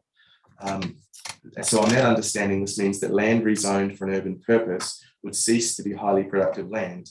But it also means that there is a gap between this objective and the direction of the NPS highly productive land with respect to infrastructure development. The NPS highly productive land specifically defines certain development that is not inappropriate in highly productive land. Therefore, I recommend that objective 11 be amended to refer to the protection of inappropriate development, and this could then rely on the architecture of the NPS highly productive land, which defines what is not inappropriate, which includes infrastructure. Soil, and my last point on the soil is in relation to policy 17 with soil values, to avoid potential impacts on infrastructure provision, including the establishment of municipal wastewater discharges to land, I recommend changes in the wording to enable urban development and infrastructure expansion as provided for in the NPS urban development and the NPS highly productive land and the UFD chapter of the proposed regional policy statement. Flexibility needs to be provided. I therefore recommend the following amendment, which is that we insert that the protection of soils relates to rural land and to the extent practical. Okay, and the last item that I had here, which is on new contaminated land. So in my experience, and depending on the treatment process, wastewater discharge to land as part of a municipal discharge can contain trace metals that build up in soil over time and have ecotoxic properties that result in new contaminated land. Now, while municipal wastewater discharges to land are unlikely to have a significant effect on the environment in the course of normal operations, they do have a potential for a significant effect during an unlocking event decades after operation, and therefore would fit the definition of new contaminated land. Determining potential wastewater disposal locations in Otago is a complex and multi-dimensional task, looking at ranges of technology, disposal methods, and the relevant regulatory framework. It's tough. When assessing a long list of wastewater disposal methods, the regional policy statement on one hand prefers wastewater to be disposed to land in LFW P15, but also requires avoidance of new contaminated land where practical. This is a more restrictive position than, for example, the New Zealand Coastal Policy Statement when considering alternatives for a discharge to the sea, and therefore is in conflict with the potential with the overarching policy direction towards wastewater discharge to land. Therefore, with respect to HAS CLP15, I recommend it be adjusted to provide for this.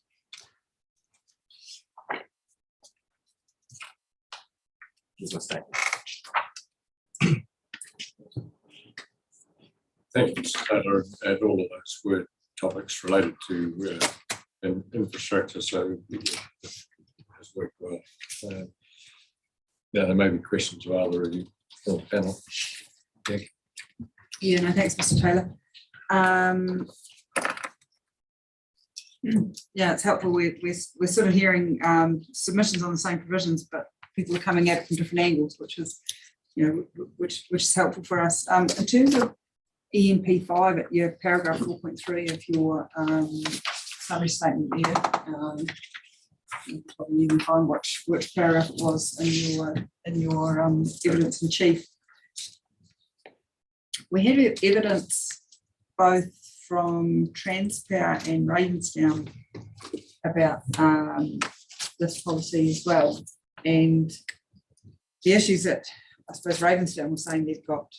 I'll just find it in here. Yeah, and it was they were talking about using diesel to start a waste heat plant that they use for sulfuric acid, and it's while it's a renewable process, once it's started, they need diesel to start it up. We also heard from Transpower around having a backup generator out at Glenorchy because the electricity supply is a bit broken. So, and what I know Carmen Taylor for Ravensdown has suggested rather than the avoid, she was saying either, I think she used the term restrict, or she was open to avoid where practicable, or something along those lines. You're suggesting a reference to lifeline utilities, and then other than that, being restrictive. I mean, I'm just wondering if you'd sort of heard or considered any. No, I think the issue here is quite different. So, for example, Tahuna Wastewater Treatment Plant has a 750 kilowatt hour generator backup with its diesel there, and that's enough to make sure that we keep treating our waste if the grid goes down. Now, and part of the issue is in the future with Te Manawatu water quality standards increasing, we're going to have more treatment, we're going to have more processes, we're going to have more power demand. And there's going to be a need for despite the fact that we're designated, there's going to be a need potentially for an air discharge consent. Currently, the limit's at 1 megawatt, which we're which will potentially be hit. So I guess for us, it's a completely separate. It's not about restricting it. This is something that we actually need and should be recognised as fundamentally important. So I think that's why I'd probably prefer, for it to be specifically referenced. Yeah, you want provision for it, exactly, rather than some sort of not quite avoid, but because I mean, somewhere down the track. Theoretically on this issue, because I have looked at it for a number of clients, battery technology is starting to get better, and in the future maybe there's a possibility that we can have a week's storage of batteries, right? But the technology is not there for that yet. So until the technology is there, backup diesel generation is essential for the functioning of our city's infrastructure. Yeah, I'm in Christchurch, and I think there was power cuts to the hospital not that long ago, and the backup diesel generator actually didn't work overly well. I think there's some issues around that, but yeah, pretty essential things like that to be able to come on really quick. I did have another question.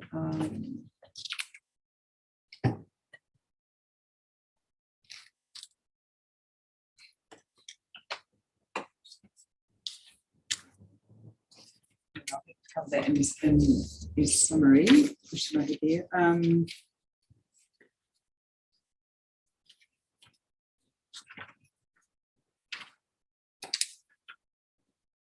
No, I think that's all for me. Thanks. Yeah, thank you. Just following on from Yank's discussion around that EMP5. Understand what you're all saying. It is slightly wider, I think, than lifeline utilities. There are industrial activities that need that backup, but it's that last bit which the anchor raise, which is probably a bigger issue. It's avoiding connecting those things into the distribution network, because as Transparent, Aurora, etc. highlighted, some of that weird, and this is where you got one line serving the community.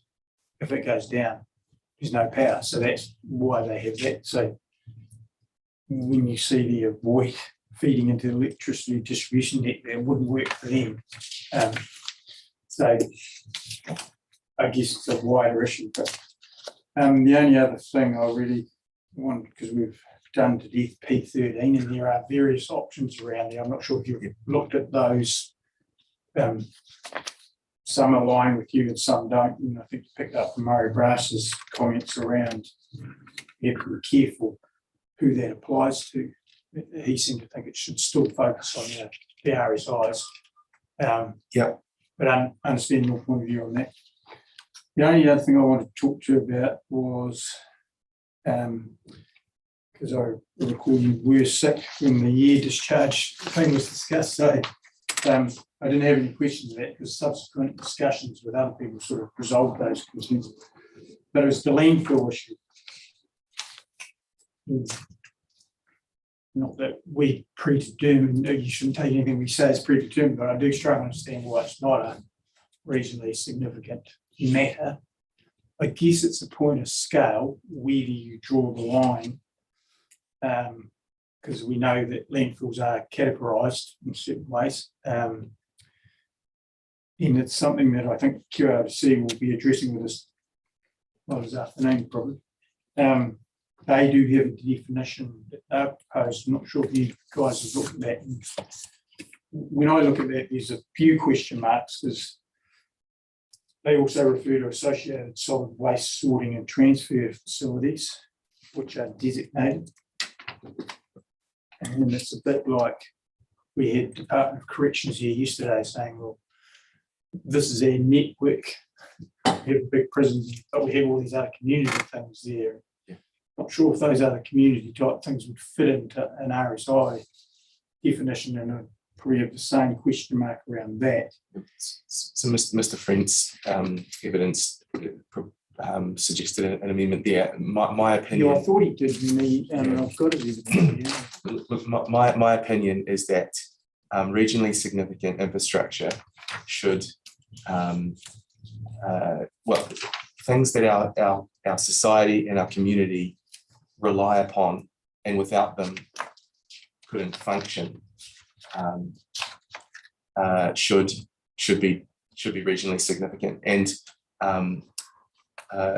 additionally, the thing that makes landfills, and particularly important, the actual landfill itself to be important, is the fact that potential land for a landfill, just like a wastewater disposal site, like I've just described, which already is a regional significant infrastructure, but it's a scarce resource. It's a really scarce resource. Once you overlay all of the different constraints that we have, it's hard, and so therefore, so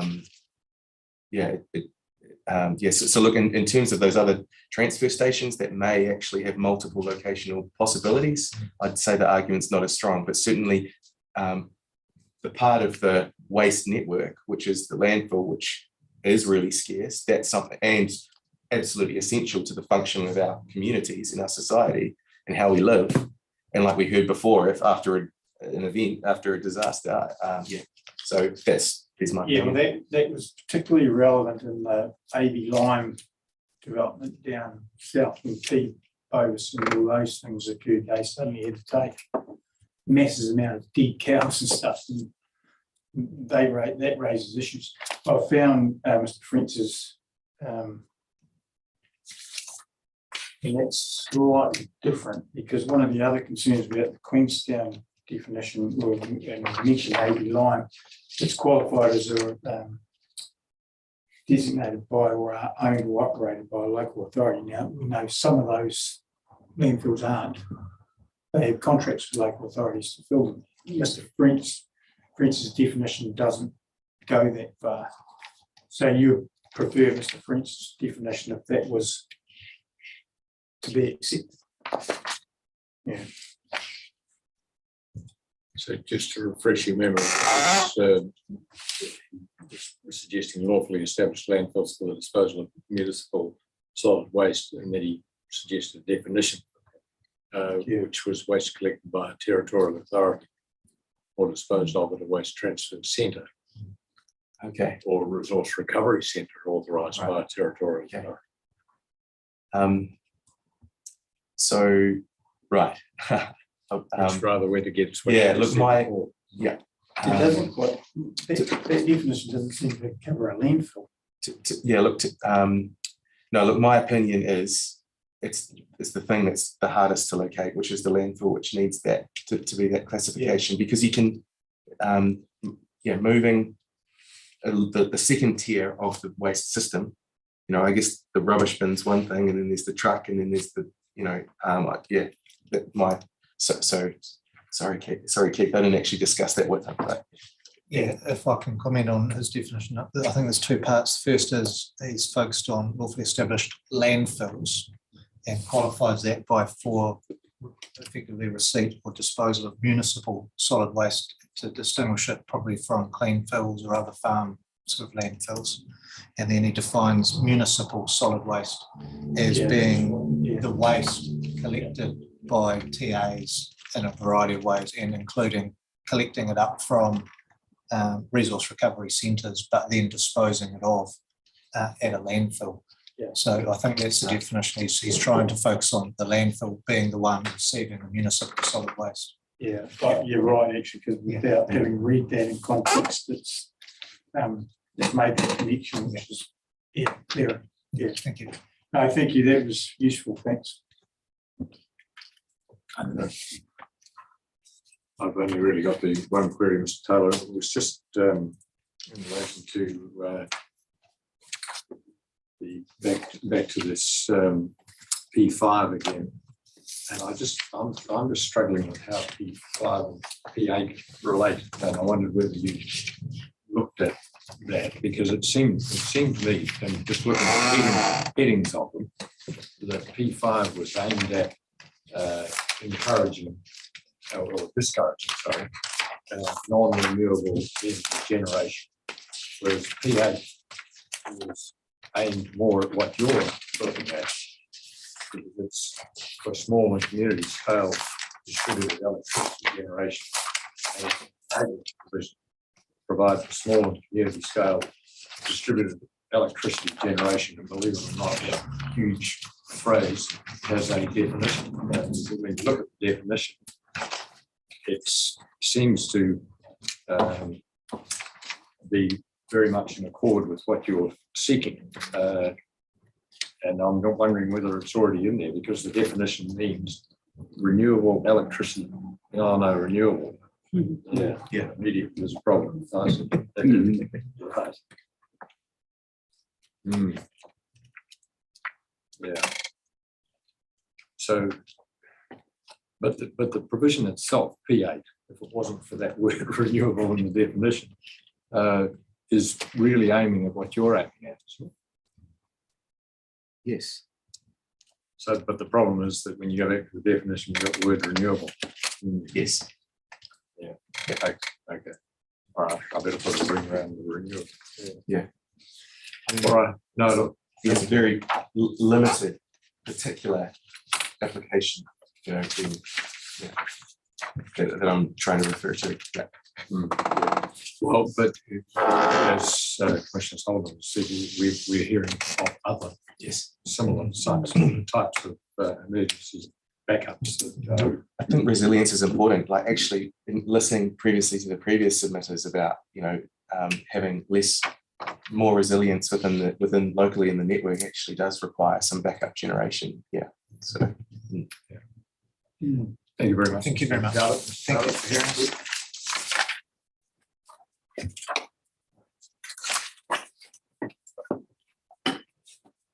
Break, and if we can time in mind for Queenstown Lakes District Council. Are they appearing by electronic? Yeah. And I advise them they'll likely be out after lunch. So Well, we've got We've got to read what Toby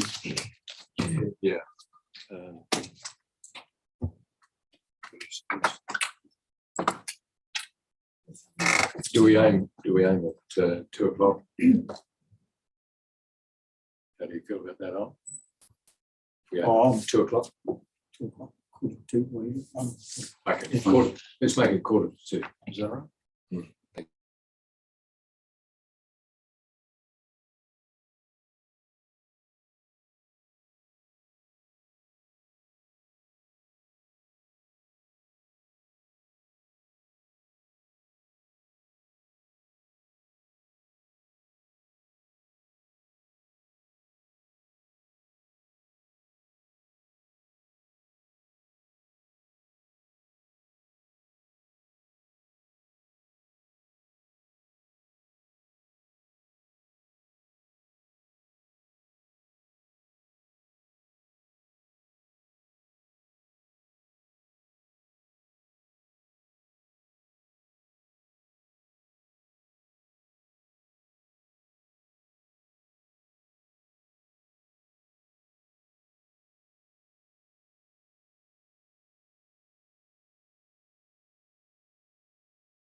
Good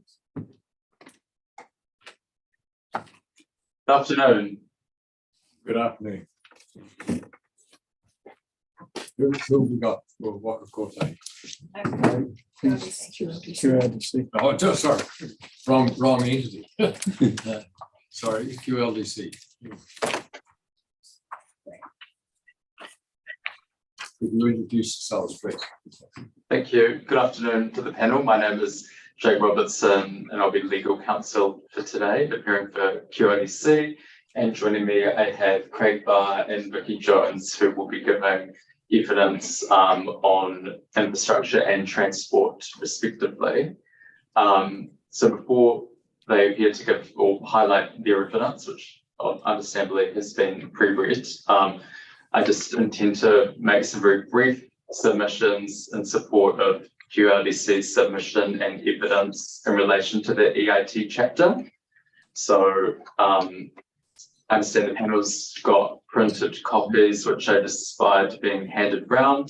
So I'll largely follow and spotlight what's written. So in introduction, the purpose of these submissions is to provide context to QLDC's submission on the EIT chapter and to introduce our witnesses, Craig Barr and Vicky Jones. So with respect to context for QLDC's submission on the EIT chapter, QLDC did seek amendments to a number of EIT provisions, in particular those relating to infrastructure and transport. And QLDC has a particular interest in the EIT chapter, as this chapter addresses matters that are highly relevant to the resource management issues the Queenstown Lakes District is facing. And as some of these issues were addressed in QLDC's opening submissions, they won't be repeated, but QLDC does wish to reiterate that the district is experiencing significant pressure from urban growth, and this is challenging for the infrastructure network to keep up with this growth, and certainly the transport network in particular. I won't give too many anecdotes about horror stories of traffic on a long weekend.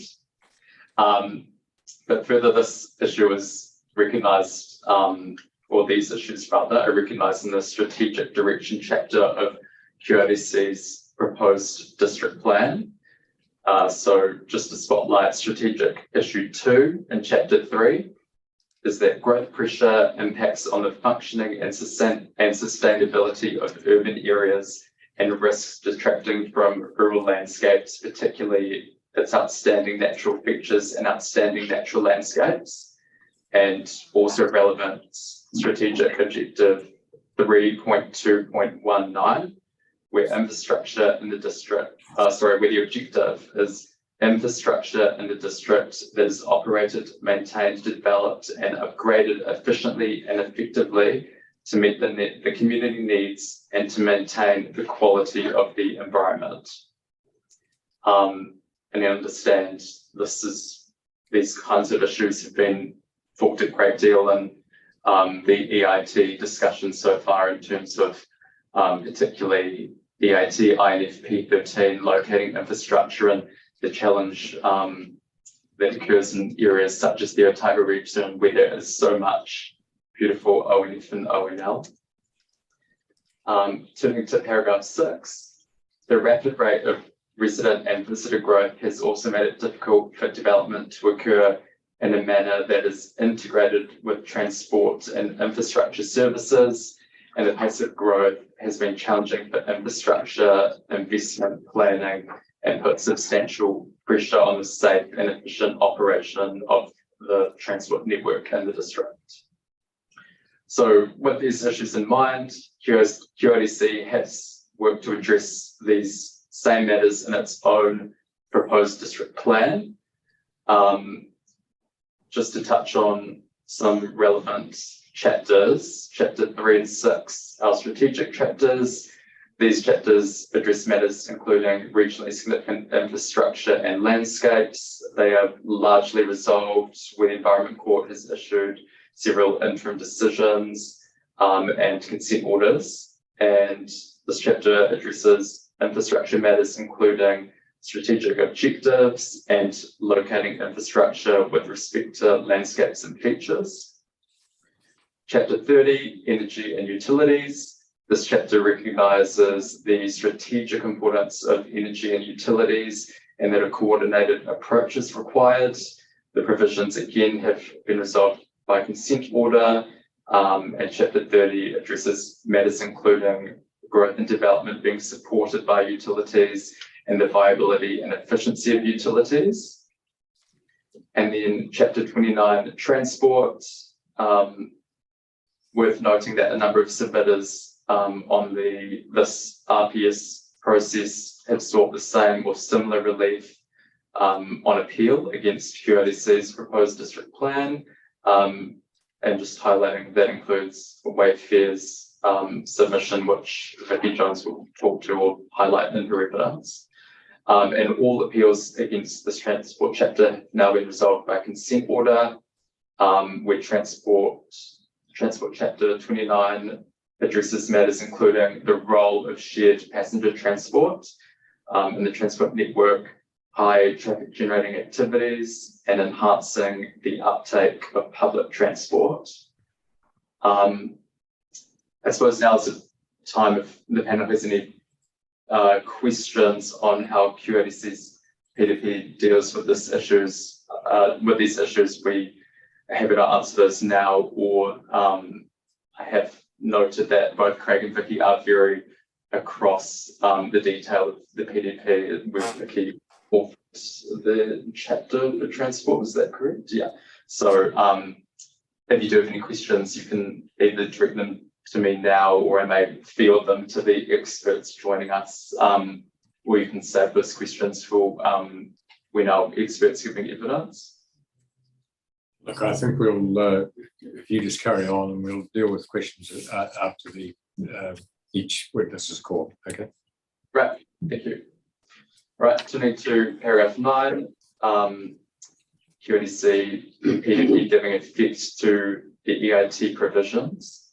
QRDC's proposed district plan provisions have resolved a number of issues, as mentioned, that submitters are now pursuing with respect to transport. This includes high traffic generating activities through consent order in the Queenstown PDP space. It was agreed that the high traffic generating activity regime applies in a way that is not only restricted to urban areas.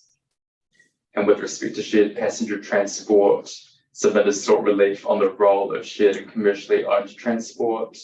The resolved provisions recognise that shared transport can complement active and public transport to achieve an efficient transport to achieve an efficient transport network in a manner that clearly distinguishes it from public transport. So again, Vicky Jones will highlight those issues when presenting her evidence. Turning to paragraph 11, more broadly, just noting the role of QRDC as a district council. It is noted that QRDC is to give effect to the Otago Regional Policy Statement once operative, and appreciate this isn't to be the other way around where you're giving effect to the PDP in any way, but QRDC does submit that there is a need for the RPS provisions to not be unnecessarily confined or restricted, where the purpose of regional policy statement is to achieve the purpose of the RMA by providing an overview of resource management issues of the region and policies and methods to achieve integrated management of the natural and physical resources of the whole region. So QRDC submits that the regional policy statement is to set the framework that district councils are then to give effect to in their own contexts. And yeah, it is important that provisions are drafted in a way that this can be enabled to be given effect to by all district councils. And I certainly understand this is on the panel's radar with discussions about the transport realities of each district council and the extent that the region is covered by ONF and ONL. Moving on, finally, just to introduce the two experts that will appear in support of QRDC's submissions on the EIT chapter. First, we'll have Craig Barr, who will present evidence on infrastructure, and Craig will highlight the main points of evidence, which are the recognition of the QRDC landfill as regionally significant infrastructure, and talking to locating infrastructure with respect to highly valued natural features and landscapes. And following, Vicky Jones will present to evidence on transport, mainly highlighting points on the higher traffic generating activity regime and the role of shared passenger transport. So unless the panel has any questions, I can hand over to Craig Barr now. I think that's appropriate. Thank you, Mr. Robinson. Thank you. Good afternoon. I don't have a written summary, but I just have some highlights I'll talk to. My evidence on energy and infrastructure identified why large-scale municipal type landfills are worthy of qualifying as RSI, because in my view, they're a combination of an important resource to the entire community, and they have the potential for these to have a functional need to locate within a sensitive environment. My evidence and rebuttal evidence also focus on the need for nationally and regionally significant infrastructure, the framework to be complete, and in particular that it needs to manage highly valued natural features and landscapes as defined in the proposed RPS. And lastly, having considered the evidence and from what I have been able to listen to of the hearing recordings so far, I've reconsidered the effects management limbs of policy 13, infrastructure policy 13, and I consider that they could be further distinguished so that there's a protection from inappropriate development focus for ONL and ONF areas, section 6 areas, and for the highly valued natural features and landscapes, which more broadly fall into section 7 amenity landscapes, that these can be distinguished, and this would also be obviously consistent with section 6 and 7 of the Act. I'm happy to take any questions. Thank you. Thank you. Commissioner Sullivan, please. Yeah, thanks, Mr. Barr. Look, I did just have a question around the Victoria Flats landfill, which you discuss in some detail in your evidence. I was just wondering what the lifespan is of that, and I suppose, I mean, you sort of look at the Queenstown landscape and think it must be pretty difficult to fit landfills in there. Yeah, it is. Off the top of my head, I did read it as part of my research, but I unhelpfully didn't include it in my evidence. But I think it's around 30 years, the regional consent. It's out to around 2040, and we can fact check that and provide it to you as well. I was going to say, are you referring there to the consent duration or the sorry, yes, the consent duration of the landfill itself. And I understand that the lease the council have with its third-party manager, Scope Resources, is for the life of the regional consent as well, but I can check that as well. And just in terms of the second half of your question, yes, it would be difficult. Just off the top of my head and knowing what I know about the district in terms of locating something like a landfill in the Queenstown Lakes district, and I guess Victoria Flats is relatively unique in that it is sort of at the end of the district in terms of it just before you enter the Kawerau Gorge. It's obviously a flat site, which was feasible, but also, at least at the time of it being consented and currently as well, there's not really any residential or sensitive activities in earshot, and the site itself is rural zoned and within an outstanding natural landscape, more or less by default because it's part of the mountain range complex that forms that part of the district. So if you apply those sorts of issues and constraints to perhaps the concept or sort of scoping for a replacement landfill in the district, it could get quite challenging quite quickly.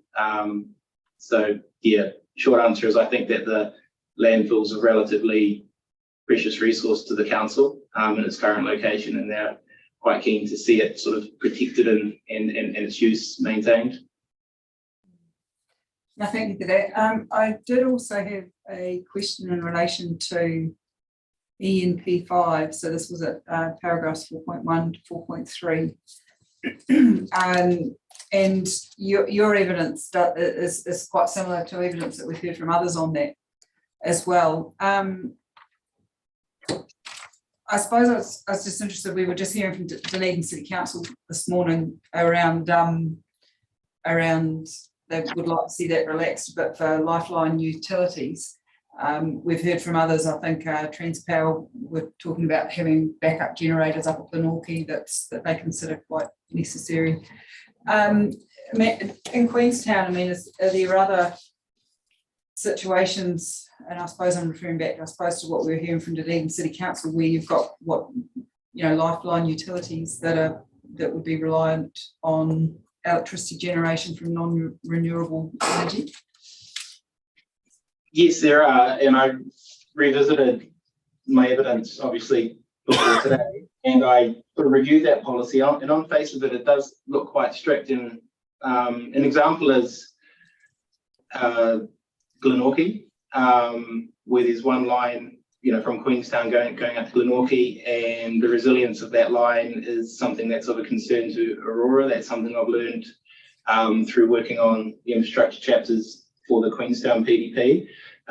So there are some communities, and perhaps Makarora is one as well. So there are communities in the district where resilience is a key issue for the distribution providers. And I looked at this policy again in my response, and it's relevant to your question, because on the face of it, it is a strict policy. But then I thought, well, the temporary activity chapter just as a Queenstown context, the temporary activities chapter provides for diesel powered electricity generation.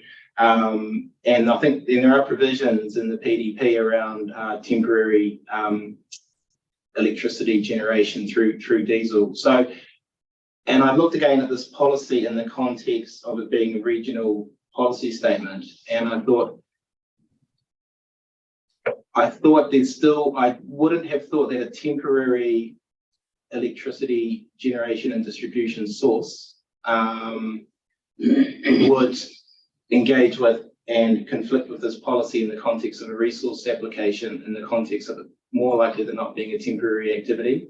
And then I thought I wouldn't want to see this policy watered down, given the overall importance to discourage non-renewable energy generation. So I'm still relatively comfortable with it. There could be a qualifier to this policy that perhaps not excludes or provides contemplation for temporary activities, but at a regional policy level, I'm relatively comfortable that that's not necessary. Yeah, and I think thanks for that. And I think probably the change that Dunedin City Council were wanting was probably more in relation to temporary uses.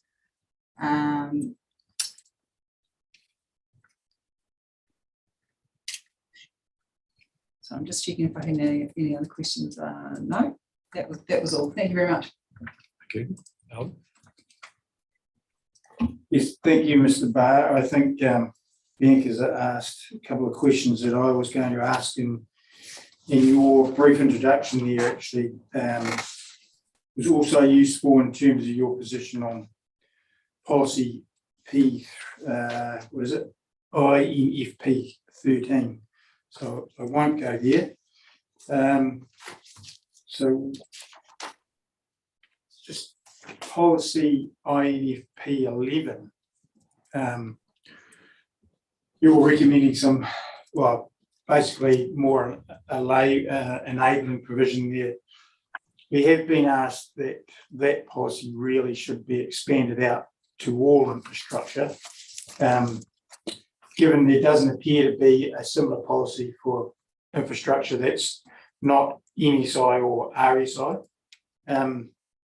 Did you have a comment around that at all?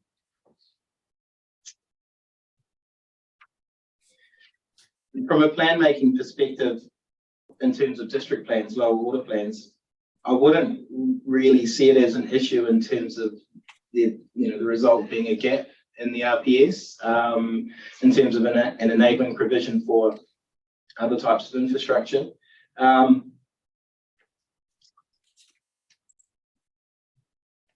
don't necessarily have a concern with all infrastructure being included either in this policy or a similar, standalone policy.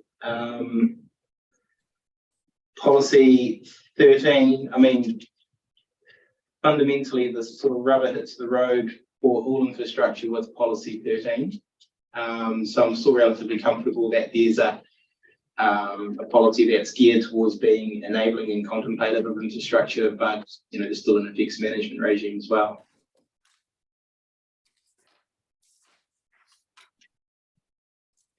Yeah, the difficulty with that is policy 13 only applies to new infrastructure. People have highlighted that it doesn't refer to upgrading or significant upgrading. But I take your point. What I think you're saying is that lower level infrastructure doesn't really need an RPS direction to enable maintenance and upgrade, operation and maintenance of that stuff. No, I don't think it does, and I don't think it's a fatal flaw in the RPS if it remains silent on it. Especially when you're looking at, and if you're looking at the, it'll be I guess the problem is you can't foreclose what opportunity might present, but if you're looking at the operation and maintenance of existing infrastructure, well, it forms part of the environment. So you don't really need a detailed and complicated sort of effects management to provide for it because it's already there. And it'd be interesting to see how much bigger you'd go in terms of operating and maintaining to engage the sort of issues and policies that you're dealing with policy 13. So yeah, well, that segues nicely into your INFP 14, which you discuss in terms of irreversible effects. But what has been raised by a number of parties is clause 2 of that, which seems to step outside the law in some respects. It requires adverse effects to be reduced from existing permitted activities. So there's an existing environment argument there. Wakakatohi, who are appearing soon, are making a suggestion there that really that should be encouraged rather than being mandatory because it's probably not legal. Obviously, there are a couple of MDSs that deal with that, but in other senses, it's stepping outside what we're currently used to anyway in terms of whatever an existing legal environment is. Yeah, take your point, Commissioner. On the face of it, and hopefully I'm not being too light on my comprehension of the policy, but the preamble says when considering proposals, and then the second limb is utilise the opportunity. So the ball is in the proponent's court to identify an existing piece of infrastructure and say, we could do this better, or we could take this down. I didn't read it as mandatory. I could appreciate an asset, the NZTA's concern was perhaps being forced to take down an old bridge that had no use for the piers of it if they're building a brand new bridge next door to it. But that would be very site-specific context, and I'm not reading into the policy that it could be a mandatory requirement that a consent authority would say if you're going to obtain a notice of requirement or a resource consent for this, you need to do something to, to reduce the effects of something that already exists. That's my take on it. I don't see it as I don't see it as ultra vires. Yeah, I guess it depends on how that policy is implemented, because it'll be how it would come through in a district plan. That would probably be, if that was just a decision-making authority looking at that policy, understand what you're saying in that context. But if a district plan followed that through and actually had a policy that aligned with two, that would be the issue, I would have thought. Because I tend to look at RPSs as something that they really shouldn't be overly relevant, and once you get into a consent process, because the district plans, etc., should have actually already recognised these policies. Yes, So it's not so much a thing that decision makers will look at. Yes, I agree. I still don't read that as being coming into a lower order plan as being a mandatory requirement. It could be softened a bit to use the word consider opportunities for or something like that. And a proponent might want to leverage that policy one day to use it in terms of compensation or something like that. But I'm not looking at that policy and seeing big issues. Sure. Okay, thank you.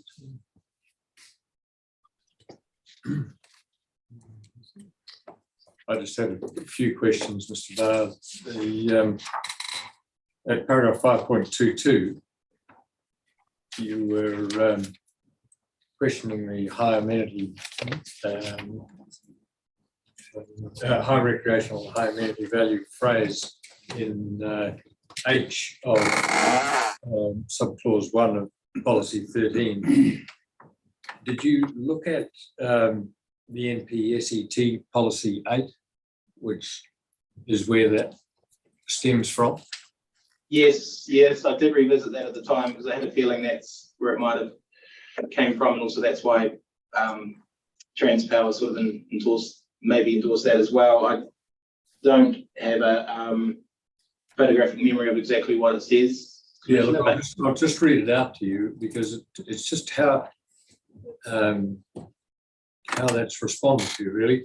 Policy 8, in rural environments, planning and development of the transmission system, so it's planning and development of the transmission system should seek to avoid adverse effects on outstanding natural landscapes, areas of high natural character, and areas of high recreational value and amenity, and existing sensitive activities. So that's, it's certainly the resource officer's report suggested that that's where that phraseology has come from in H. And I wondered whether you had any response as to how one gives effect to the NPSET but doesn't have that sort of phraseology in it. I'm pretty comfortable with what I set out in my evidence and probably alluded to in my rebuttal as well, in that in the context of Otago and the proposed RPS, you have the defined term of highly valued natural features and landscapes, which lower order plans are obliged to identify and manage.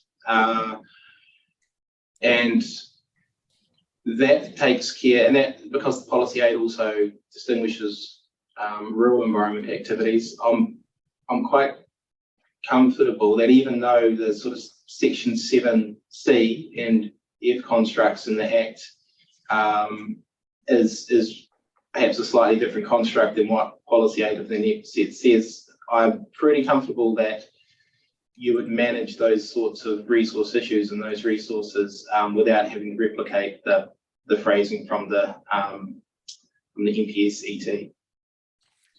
The only problem I had that when you looked at your recommendation at 5.33, the outcome of it, it's your paragraph 5.33, the outcome of it is that you then exchange the words areas of high recreational and high amenity value with that phrase that you just quoted, highly valued natural features and landscapes.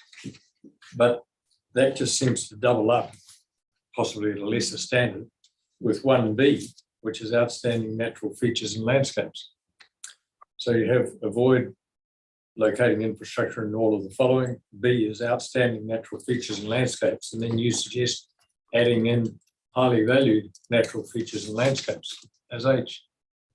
It becomes confusing and doubled up, doesn't it? I wouldn't say it's a double up because the RPS and also the district plans would separately identify and define and map the respective section 6 ONF and ONL, and then section 7 highly valued natural features and landscapes.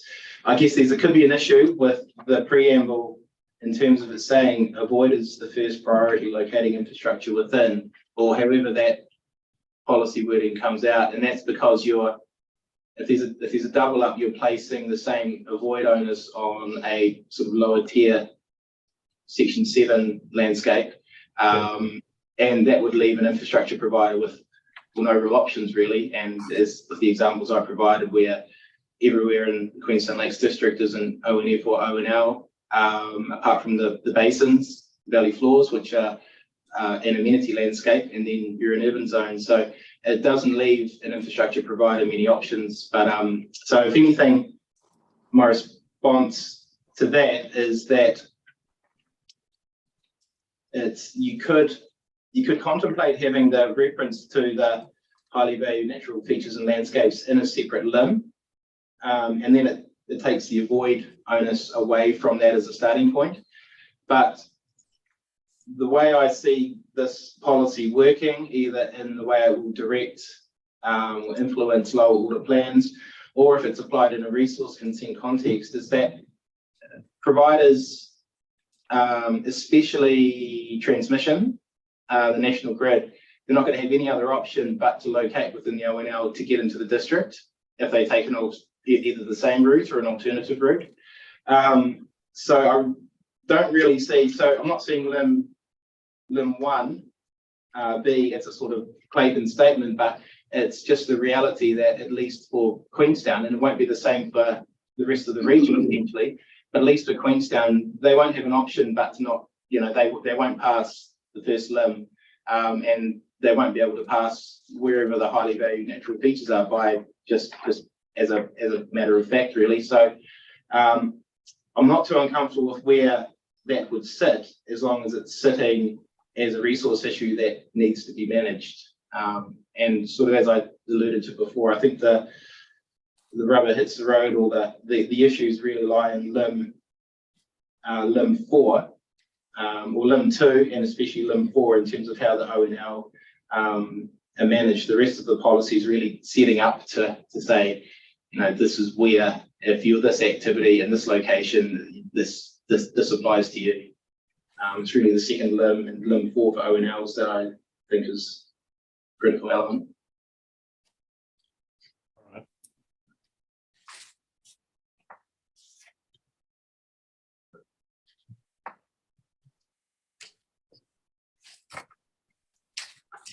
Yeah, no, I don't think I've got any more questions. Thank you, Mr. Butt. So, Mr. Robertson, Ms. Jones. Yeah, Ms. Jones. Good afternoon. Similarly to Mr. Barr, I haven't got a summary. I just thought I'd highlight a couple of key issues that I've raised in my evidence. Obviously, the evidence is relatively narrow in its focus, and as far as I'm concerned, the key points are the role of the shared passenger transport. With my view being that it's makes an important contribution to a safe and efficient transport network, but shouldn't be afforded the same priority as public transport for the reasons that I've outlined in my evidence. As the legal submissions alluded to, the Queenstown Lakes District Plan has acknowledged the importance of shared passenger transport, and has some policy provision in there for that, and indeed some rules as well that help to facilitate those privately owned coach tours and so on. The second point is the high traffic generating activities, and my views in regards to the wording of the method 8.2, transport method 8.2, with my view being that the wording should require the district plans to define or identify what each district considers to be a high traffic generating activity or a high trip generating activity, and that it should not be constrained to the urban areas. If there was scope, I actually, when I relook at that method, I think it's could be improved in terms of it's the direction it sets or the requirement that it makes of district plans. And in my view, it would be better to be more broadly phrased, I guess, with the emphasis being on the fact that the district plans should define the high traffic generating activities, and that they should include provisions that ensure that the effects of those activities on the transport network are avoided or mitigated. That's really on the basis that the integration of high traffic generating activities with public and active transport networks is just one of many aspects of how we imagine those activities to unfold, I suppose, without having too great an effect on the transport network. So that's sort of an aside, I guess. And as I say, I'm not sure that there is scope to make those sorts of wording changes to that method, but that I thought I would throw that in there for the panel's benefit anyway. But yeah, happy to answer any questions you've got. Thank you, Ms. Jones. Commissioner Sun. Yeah, thank you very much. And we're hearing from Trojan and Wayfair tomorrow morning. I know you've got some similar similar points, but I was just interested in public transport in Queenstown. What you've got and how you kind of manage visitor peaks and the like. I suppose I was down passed through Queenstown Airport between Christmas and New Year, and it was absolutely chaos, to be honest. And I suspect it's quite different now. But how do you manage those peaks with respect to public transport? Yeah, look, I mean, I'm not across the hands-on operational side of the bus service, for example, but it's like all our infrastructure, where we may well be ever so slightly, it doesn't appear this way, but ever so slightly over-provided at quiet times of the year, and then just simply we under-provide at those peak times. My understanding is there's no additional bus services put on in those times other than I'm not sure if it still exists, but a night bus that goes later in those summer months, and I think perhaps over the holiday period. But by and large, yeah, I mean, it's across the board I guess for our pipe infrastructure, we simply have to have capacity in the pipes to cope with the peak.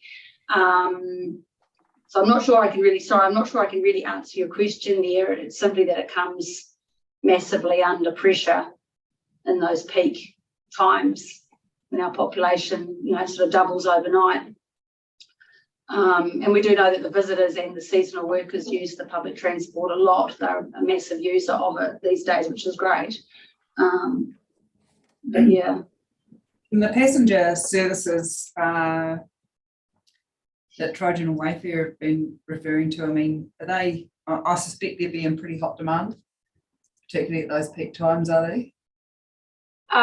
Yes, yeah. I mean, the sorts of ones we're talking about is ranges from anything from private coach tours, trips to Milford would come into that bracket, presumably. That's something for them to maybe discuss with you tomorrow. And then if we're not focusing just on Wayfair, we've also then got our private passenger transport up the mountain. So that's not what we would call public transport. And that comes under massive pressure, and NZ Ski are doing quite a bit of work around that next year to try and resolve those issues. So yeah, I mean, that passenger transport is a fundamental part of our of our offering, I suppose, when it comes to how we're moving people around. And would that include taxis and Ubers and that sort of thing as well? Or yeah, I mean, we don't define, for the purpose of our district plan, we don't define what we mean by shared or commercially operated shared transport. in my mind, I don't think about those quite so much in that way, I suppose. Thinking more about the larger scale stuff. Mm.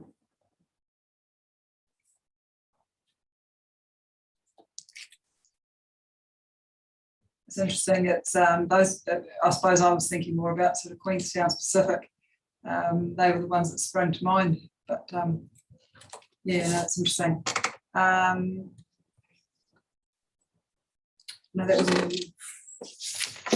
me there, I think. Yeah, no, thank you.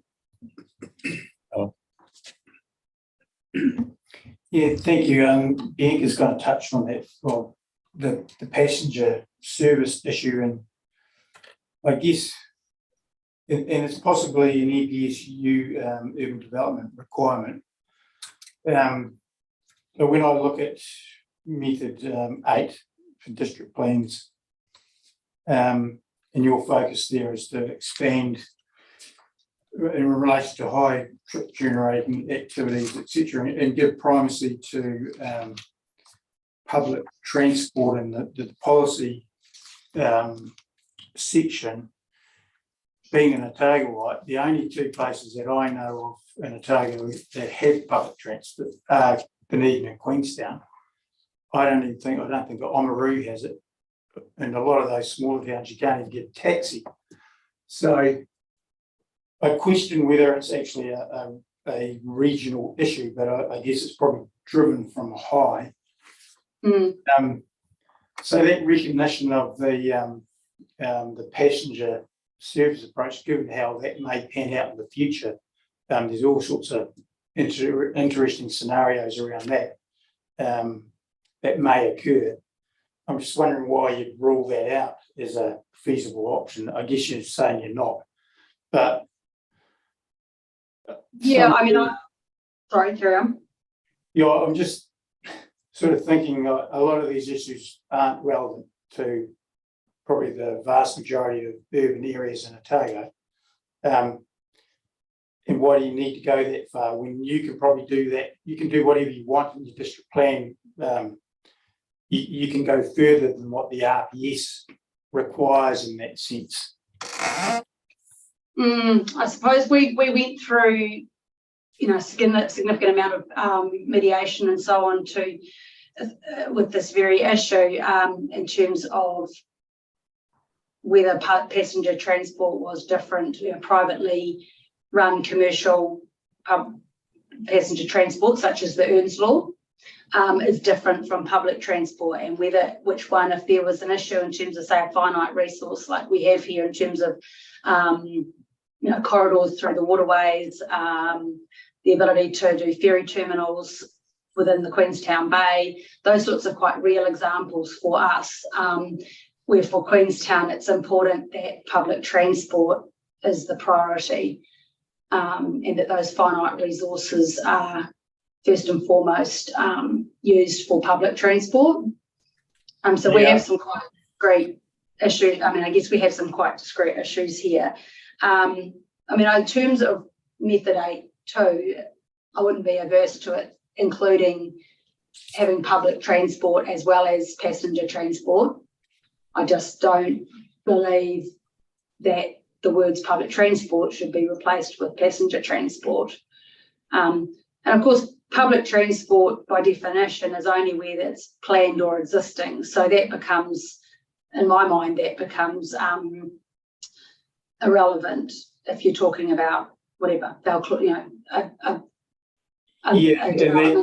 my point. There is no planned or existing public transport. Yeah. Obviously, it doesn't need to be integrated with something that doesn't exist. But yeah, I mean, maybe there is opportunity there that they should be integrated with passenger transport, such as, let's say it's a large industrial development on the edge of town, somewhere that doesn't have public transport, but they provide passenger transport.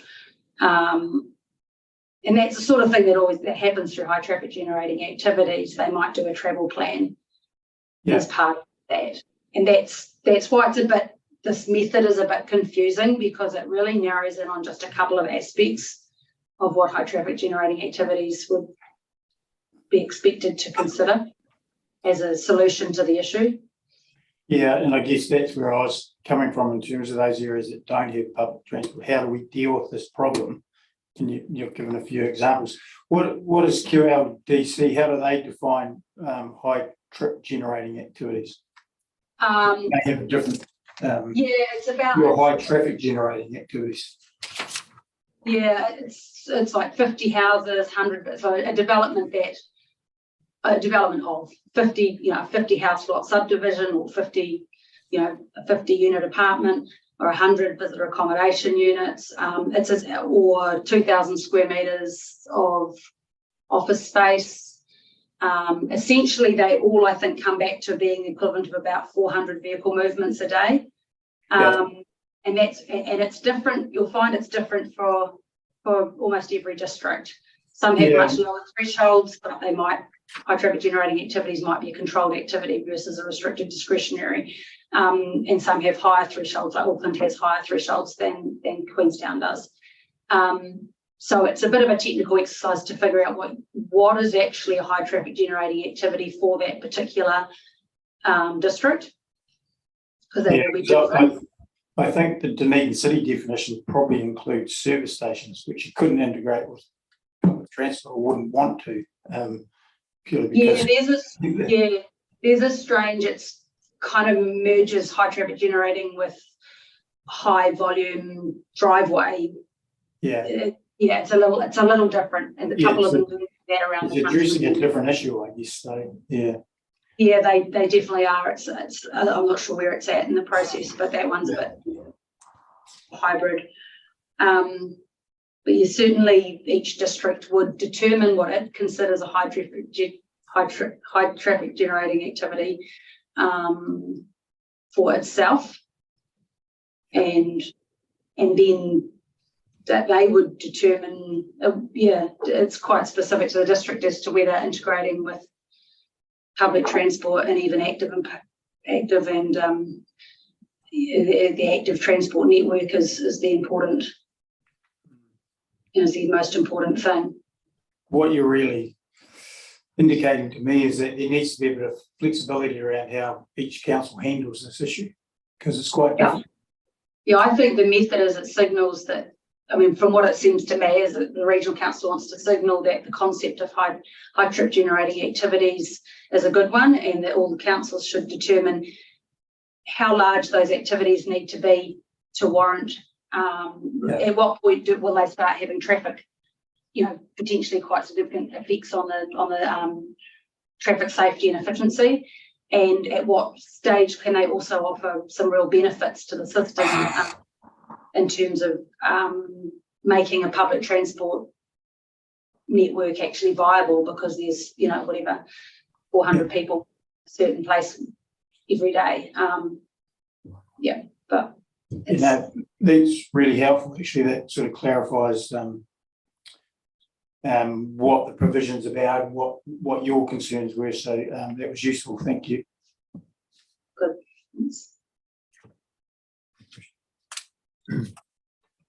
I have no questions either. Thank you both, and Mr. Robertson, for your presentation. That concludes it. Thank you. Thank you.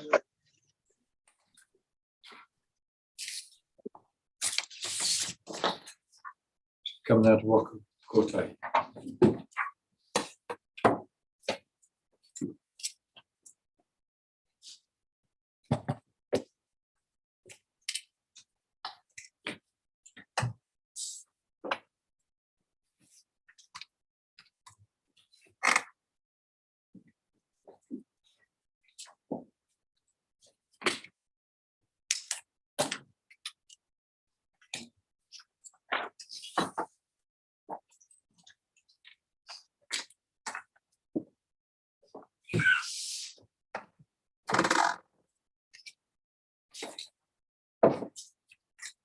Good afternoon, Commissioners. My name is Helen Dempster and I'm a Senior Planner at Waka Kotahi New Zealand Transport Agency. While I'm employed as a planner at Waka Kotahi, today I'm giving evidence in my capacity as an independent planning expert. Have you got a copy of my evidence in front of you? Yes. Great. So I understand that you've already read my evidence, so rather than discuss all the points raised in it, I would just like to summarise 5 key matters. First, can I take you to section 9 of my evidence, which starts on page 5.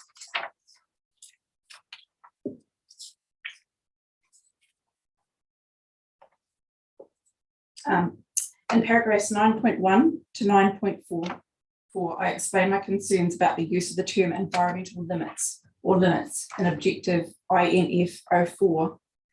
My concerns primarily relate to the uncertainty around what those limits will be, how those limits will be set, how those limits will be used, and consequently, how those limits may affect the ability of infrastructure providers to operate, maintain, upgrade, or develop their assets.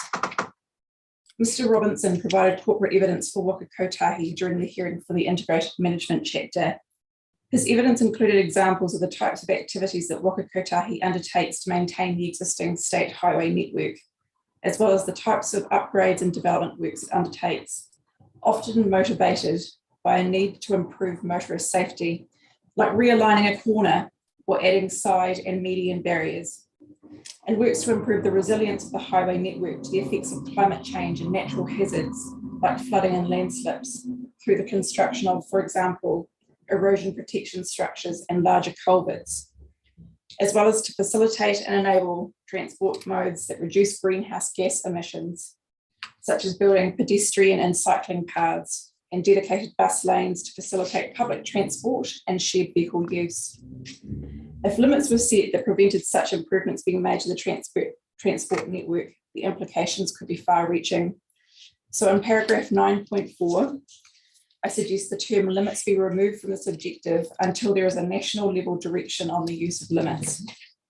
I think that national level direction for how these limits are to be set and used is necessary because, except for the freshwater limits included within the NPS FM, limits would be a new concept within the RMA planning framework, and they will need to appropriately balance multiple interests to not give rise to unintended outcomes. For my second point, can we now turn to the matter of the Avoid Directive that has been included within various provisions of this chapter, which I address in section 10 of my evidence, which starts on page 6. At paragraph 10.3 of my evidence, I set out the changes I consider are necessary to policy INF P11, which is to add the word reasonably before practicable in clause 2 to temper the consideration of the practicable alternatives to those that are reasonable. It is important that existing regionally and nationally significant infrastructure, which is what this policy relates to, is able to be operated and maintained. I have suggested this amendment because I consider that it could always be argued that avoidance of significant adverse effects is practicable by simply not undertaking the activity. There might also be practicable methods to avoid significant adverse effects resulting from the operation and maintenance of infrastructure, but the financial costs of these methods presently put them beyond the reach of what is economically feasible. This is why I think clause 2 needs to include a reasonableness qualifier. Turning to paragraphs 10.4 to 10.6, I suggest that clause 1 of policy INF P13 should be rephrased to be effects-based to better align with the approach of the RMA, and to also not preclude the ability of infrastructure that has only minor environmental effects from locating in the areas described in A to H. The amendment I have proposed to address this point is contained in paragraph 10.5. At paragraph 10.6, I have also suggested clause H of this policy be deleted because I consider there is no higher order policy direction for transport infrastructure to not be located in areas of high recreational value and high amenity value. And in some cases, transport infrastructure is actually required in those places in order to gain access to them. I have also suggested a further amendment to clause 2, which relates to a cross-reference to our land and freshwater provision. I will touch upon this later. At paragraph 10.8, I suggest some alternative wording to principal reason INF PR2 that seeks to temper the directive to avoid locating infrastructure in areas of importance where alternatives are available by suggesting the phrase seeking to avoid and practicable alternatives are added to the provision. The third key matter I want to raise relates to a cross-reference to a land and freshwater policy within INF P13, which I address in section 11 of my evidence, which starts on page 9. At paragraph 11.3, I suggest amendments to clause 2A3 of policy INF P13 to remove the requirement that the effects of regionally and nationally significant infrastructure located in outstanding water bodies is managed in accordance with policy LF FW P12. And instead, I suggest adverse effects on the values associated with outstanding water bodies are avoided, remedied, or mitigated. I have suggested this amendment because INF P13 is an enabling policy and is explained in the evidence of Aileen Craw for Waka Kotahi. The wording of policy LF FW P12 as recommended in the supplementary evidence for chapter 9. In particular, the phrase protect those values may be interpreted to mean that the significant and outstanding values of outstanding water bodies shall be protected by avoiding all adverse effects on them. In my opinion, LF FW P12 provides no flexibility for nationally and regionally significant infrastructure to locate in, under, or over outstanding water bodies, as there would almost always be some level of adverse effects that would arise from the construction of new transport infrastructure in those water bodies. Based on my understanding, LF FW P12 would not allow even temporary minor adverse effects associated with appropriate new infrastructure development. So the inclusion of the reference to LF FW P12 within INF P13 to A3 could have the effect of preventing infrastructure in outstanding water bodies. To provide some real-world context for this matter, the Clutha River Mata'o may be considered to be an outstanding water body. The state highway network presently crosses this water body in several locations at Balclutha, Lawrence, Alexandra, Cromwell, near Terrace and Wanaka, providing a vital transport connection for the conveyance of people and goods, lifeline utilities, and access to goods and services across the Otago region. Without these bridges across the Clutha connecting the state highway, the alternative means of access across the river would be by boat and plane. So I consider it is important that the RPS provides a pathway for nationally and regionally significant transport infrastructure to locate in, on, or under the bed of an outstanding water body, where there is a functional or operational need for it to locate there and no reasonable alternatives. I think the changes I have suggested to policy INF P13 are necessary to enable infrastructure in an outstanding water body in appropriate circumstances. And similarly, that the changes recommended by Ms. Craw in respect to LF FW P12, which seek an exception for infrastructure, are necessary so that these two policies are no longer intertwined and potentially at odds with one another. My fourth key matter concerns policy INF P13A. So if I could now take you to section 12 of my evidence on page 10, and in particular, paragraph 12.2. This is where I have sought clarity on the interpretation of the new policy INF P13A, specifically whether it's intended that the provisions of the coastal environment chapter apply as well as, or instead of the provisions in the infrastructure chapter, with my preference being the former. It is important that the RPS provisions do not create uncertainty around what provisions prevail, as I think occurs here with the reference to the coastal environment provisions in INF P13A. It is important that the RPS provisions operate as a whole, and that the transport infrastructure is appropriately recognised and provided for in the coastal environment within the RPS provisions. And to this end, I note that Sarah Ho has identified a number of concerns with some of the coastal environment provisions. I understand that Ms. Ho gave oral evidence in the coastal environment hearing about the very directive avoid requirement in policy CEP5, and particularly the proposed clauses G and H regarding significant natural areas and Indigenous ecosystems and species identified as taka. that seem to go beyond the requirements of Policy 11 of the New Zealand Coastal Policy Statement. I understand that you'll have received a short supplementary statement from Ms. Ho documenting her oral evidence on this matter. And finally, in paragraph 13.4 of my evidence on page 11, I set out the changes I think are necessary to policy EIT INF P14. They are to delete the word utilise in clause 2 and replace it with encourage. My reasons for suggesting these changes are outlined in paragraphs 13.2 and 13.3, namely that the requirement to reduce adverse effects arising from existing infrastructure does not align with and actually goes beyond the requirements of the RMA, as well as it being a strong direction that could not always be achieved in all instances. I also consider that a definition should be included in the RPS defining substantial upgrade so that it is clear to plan users when this policy would be triggered. So that concludes my summary of the key points in my evidence. There are a number of other matters I've addressed in my primary evidence, which I have not talked to here today, but I still support. I am happy to take questions. Thank you. Yeah. Yeah, thank you very much for that. And a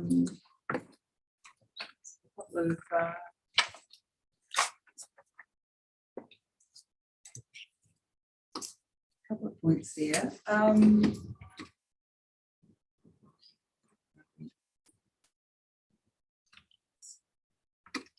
Just in relation to the amendment that you're suggesting for the outstanding water bodies, subclause and INFP 13. I mean, my understanding is that that's likely there because of policy 8 in the NPSFM, which is stating, I think it says significant values of outstanding water bodies are protected, or something along those lines. Yeah, I mean, what you're suggesting there, I suppose, is slightly different treatment to the other points that are listed in subclause A there. I mean, do you think that that's actually going to be consistent with the NPSFM, at the amendment that you're suggesting? I think actually they're looking at the NPSFM, but presumably it doesn't. Yeah, policy 8, significant values of outstanding water bodies are protected. Is protected to mean avoided in every circumstance. I suppose that's up to lawyers to debate to some extent, and the planners to decide what they want to do with, but yeah, but I suppose it's sort of the way the NPSFM is structured is that you identify outstanding water bodies, and there's an appendix in the RPS for that. Water conservation orders, I think, you know, by default would become outstanding water bodies, and we did refer, I believe, this one on the Clutha, but then the significant values of those outstanding water bodies are protected. And I'm just trying to sort of reconcile that requirement with the amendment that you're proposing here. The amendment I've proposed, I'm open to other different wording if that's considered appropriate, but it was simply to try and provide an avenue for a situation where, for example, a new bridge might be required within an outstanding water body. It would just provide a consenting pathway for that to occur, whereas if protect is taken to mean avoid, then it precludes that as a possibility. Yeah, and I suppose under the NPSFM anyway, it's talking about significant values of outstanding water bodies are protected. You may well be able to put a bridge in while ensuring that those significant values are protected. You know, there might be some, you know, temporary disturbance of the light structure, unless it's something major. Yeah. Okay.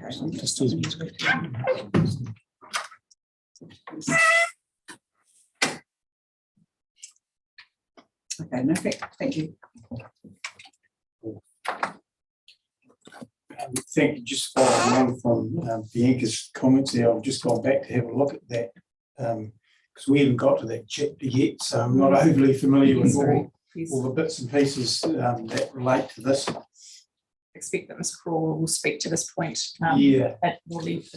There has been a change there, and I think it's remarked, it's supplementary the way it's highlighted. Red's being taken out and the avoiding adverse effects on the minutes pretty much reflecting policy 8, I think now, to identify outstanding water bodies and their significant and outstanding values and protect those values. That's all it says now. So I'm not sure how you can deviate from that I don't think protect means you can't change or do little things within that area, but anyway, that's food for thought. So yeah, just picked up on a few things that we've been discussing a bit over the last couple of days, and I think you just aligned with some of the concerns people have raised. One little thing, policy INFP 15, that has been raised by others in concern to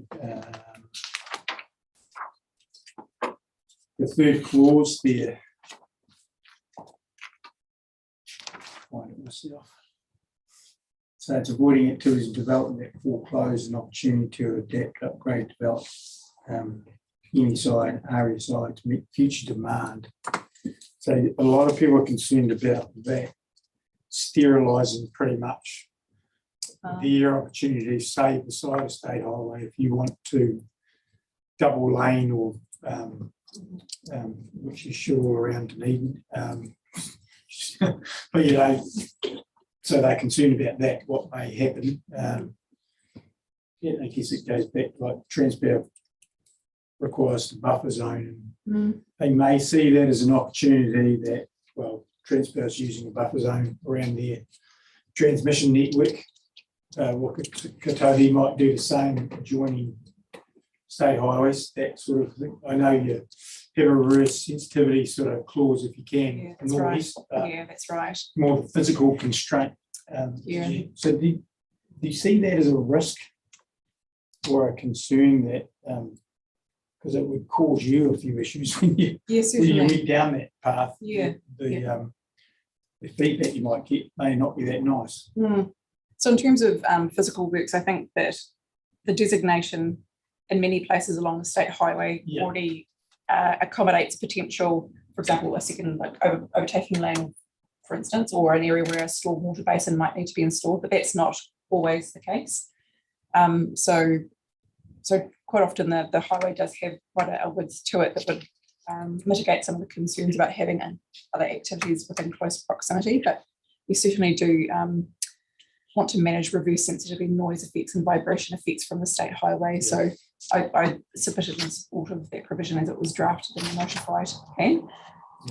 But I can certainly understand the concern, I guess, by property owners next to a state highway where they could see that as sterilisation of the use of their land. Yeah, I guess it's that balance, how that comes through in a district plan or something. Yeah. P13, which we've done to death. But you're seeing a different change compared to some other people, because you're bringing in the values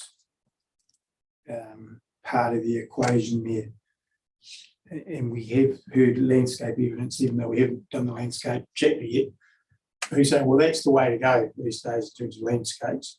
That is an outright avoid, if you can, the location. You're basically saying, well, it's not the location, it's the effects, the values in that location. So, although I do wonder if you can avoid it, why wouldn't you? Yeah. Because then you can go through that other path to deal with the values. Yeah, I think that Waka Kotahi as a first choice, if it could, would avoid locating in an area. We don't want to just we don't want to just blitz through these things. If we can avoid it and it's practical to do so and it still achieves the functional and operational purpose of the roading network, then we certainly would look to do that in the first instance. But the way this provision is written, it's irrespective of the scale of the effect. It's in my understanding is a straight up just avoid locating there, regardless of any other kind of circumstances that might mean you only give rise to minor effects or temporary effects. Just as a comment though, when it comes to what you provide, that's a dumb outcome, because some of those could be very. I can use that word in a bad sense. It's like some of those landscapes and places I want to go. I need a road to get there. I quite like looking around, well, no, I'm driving, but you know, my passengers looking around. It's That's like, right. Yeah, you don't necessarily want to avoid that stuff in some of those that's areas. right. That's part of the thing, is actually providing the means for people to get to those locations to appreciate them. You know, unless they tramp in, they need some kind of road conduit or something like that to actually get there. So Yeah, so from your particular perspective, that your change is probably more suited to your type of it is, yes. what service you provide as opposed to electricity transmission. Correct, yeah. With the highway being lineal, continuous infrastructure, we obviously, it has to link up. We have to get from A to B, Is to provide access. Yeah. But the only other thing is that you've highlighted that prioritisation issue, which I kind of can't get my head around how that would occur and who does that. You made a comment, and I think in your 1512, that you'd be concerned if that was based on the framework in P13. When I read that, I kind of thought, well, the way it reads, it's like local authorities should, and I'm not using state highways as an example, say wind farms or something. They're going to identify where the wind is and you can go there. So they're not experts in that. Right. They have no idea about that. So that the way that I thought that would work, and I think Marcus is the way he explained it this way as well, although I don't think it's written this way, I think his understanding is the same as mine, is that you would actually use, you probably don't even need that statement, because the other things in the plan say you have to identify these special areas, and then your P13s kick in. So you already said, well, from a priority point of view, try not to go there. So but you're kind of not saying that. The way I read it, it sounded like the councils would identify areas where infrastructure could locate, and it's to the point you just made, it's not their bread and butter to identify that kind of thing. And also it could be really constraining for lineal infrastructure providers like councils and Waka Kotahi to navigate through these areas. I think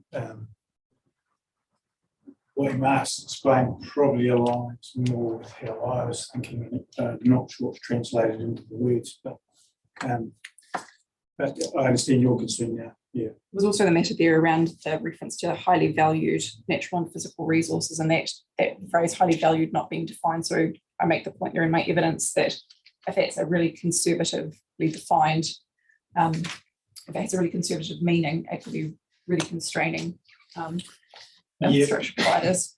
So we've had a lot of discussion around that too. And P13 deals with things like areas of high, areas of high recreational, high amenity value, areas of high or outstanding natural character in that subsection 1, which aren't really section 6 matters, more section 7. So I think what you're saying is a bit of inconsistency with the phraseology through. It needs to be addressed somewhere. That's great. Okay, thank you. You raised some, it's a bit unfortunate for you, and you're almost coming last, but and covering issues, but you've put a different light on some of them, which has been quite interesting.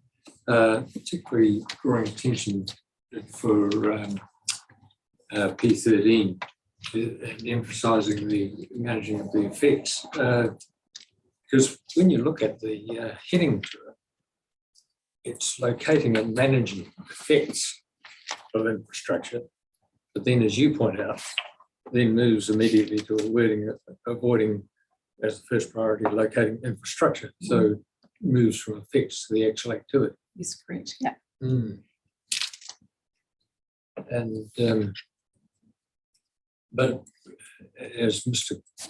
Kiewit's really just drawn attention, you then, and I'm not sure whether you did it intentionally, but you rather draw our attention straight away in your recommended response to that, to draw attention back to the effects on the values, that you dropped out the phrase first priority. Was that intentional or not? So as I was reading yours, I wrote in one as a first priority, seek to avoid. Yes, actually, no, that wasn't a deliberate omission on my part. I can see the value of having as a first priority in there. Right. Yeah, thank you.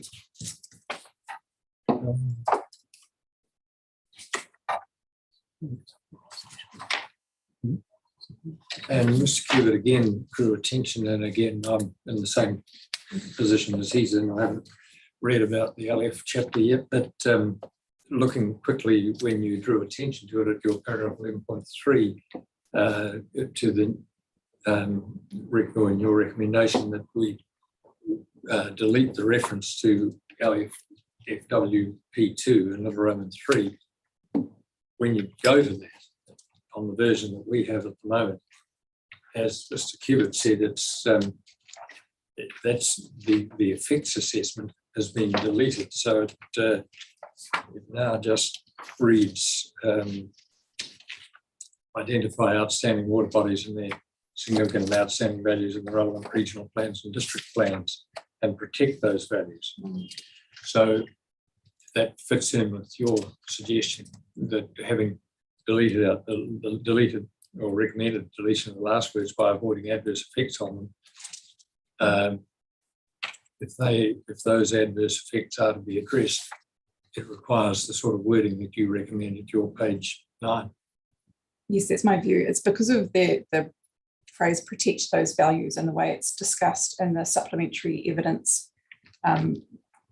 Protect is taken to mean avoid, so it creates like an absolute avoid requirement there. So even though the wording has been changed between what the section 42A author recommended and the supplementary evidence subsequently, the intent is still in effect the same as an avoid requirement.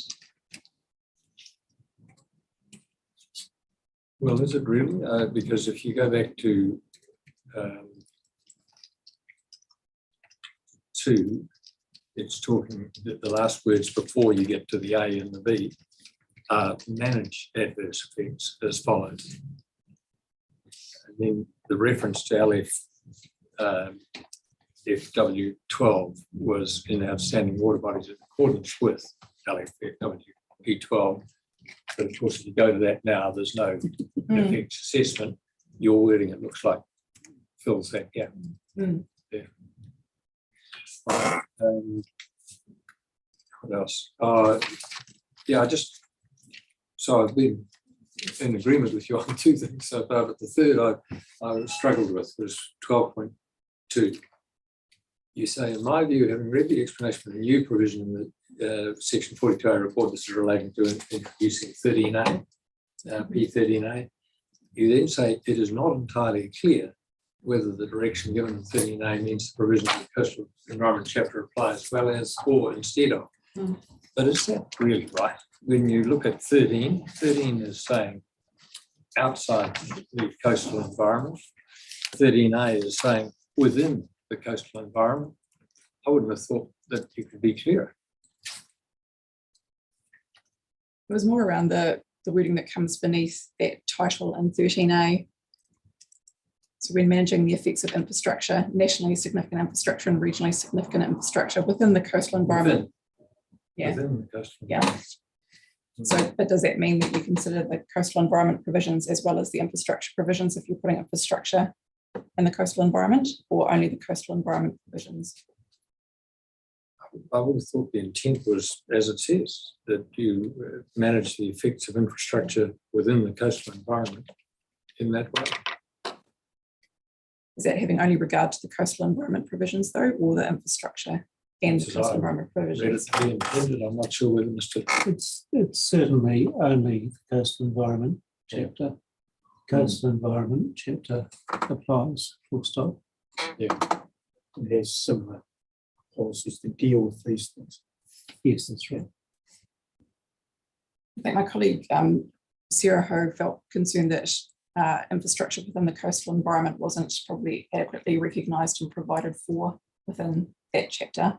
I won't reiterate for your evidence. I think you've already heard it as part of the coastal environment hearing, but I understand that there was a new objective proposed just to give it more recognition. All right, well, look, we've got here evidence. We'll look back. Okay, thank you very much. Thank you. you. Thanks for your time, I appreciate it. Right.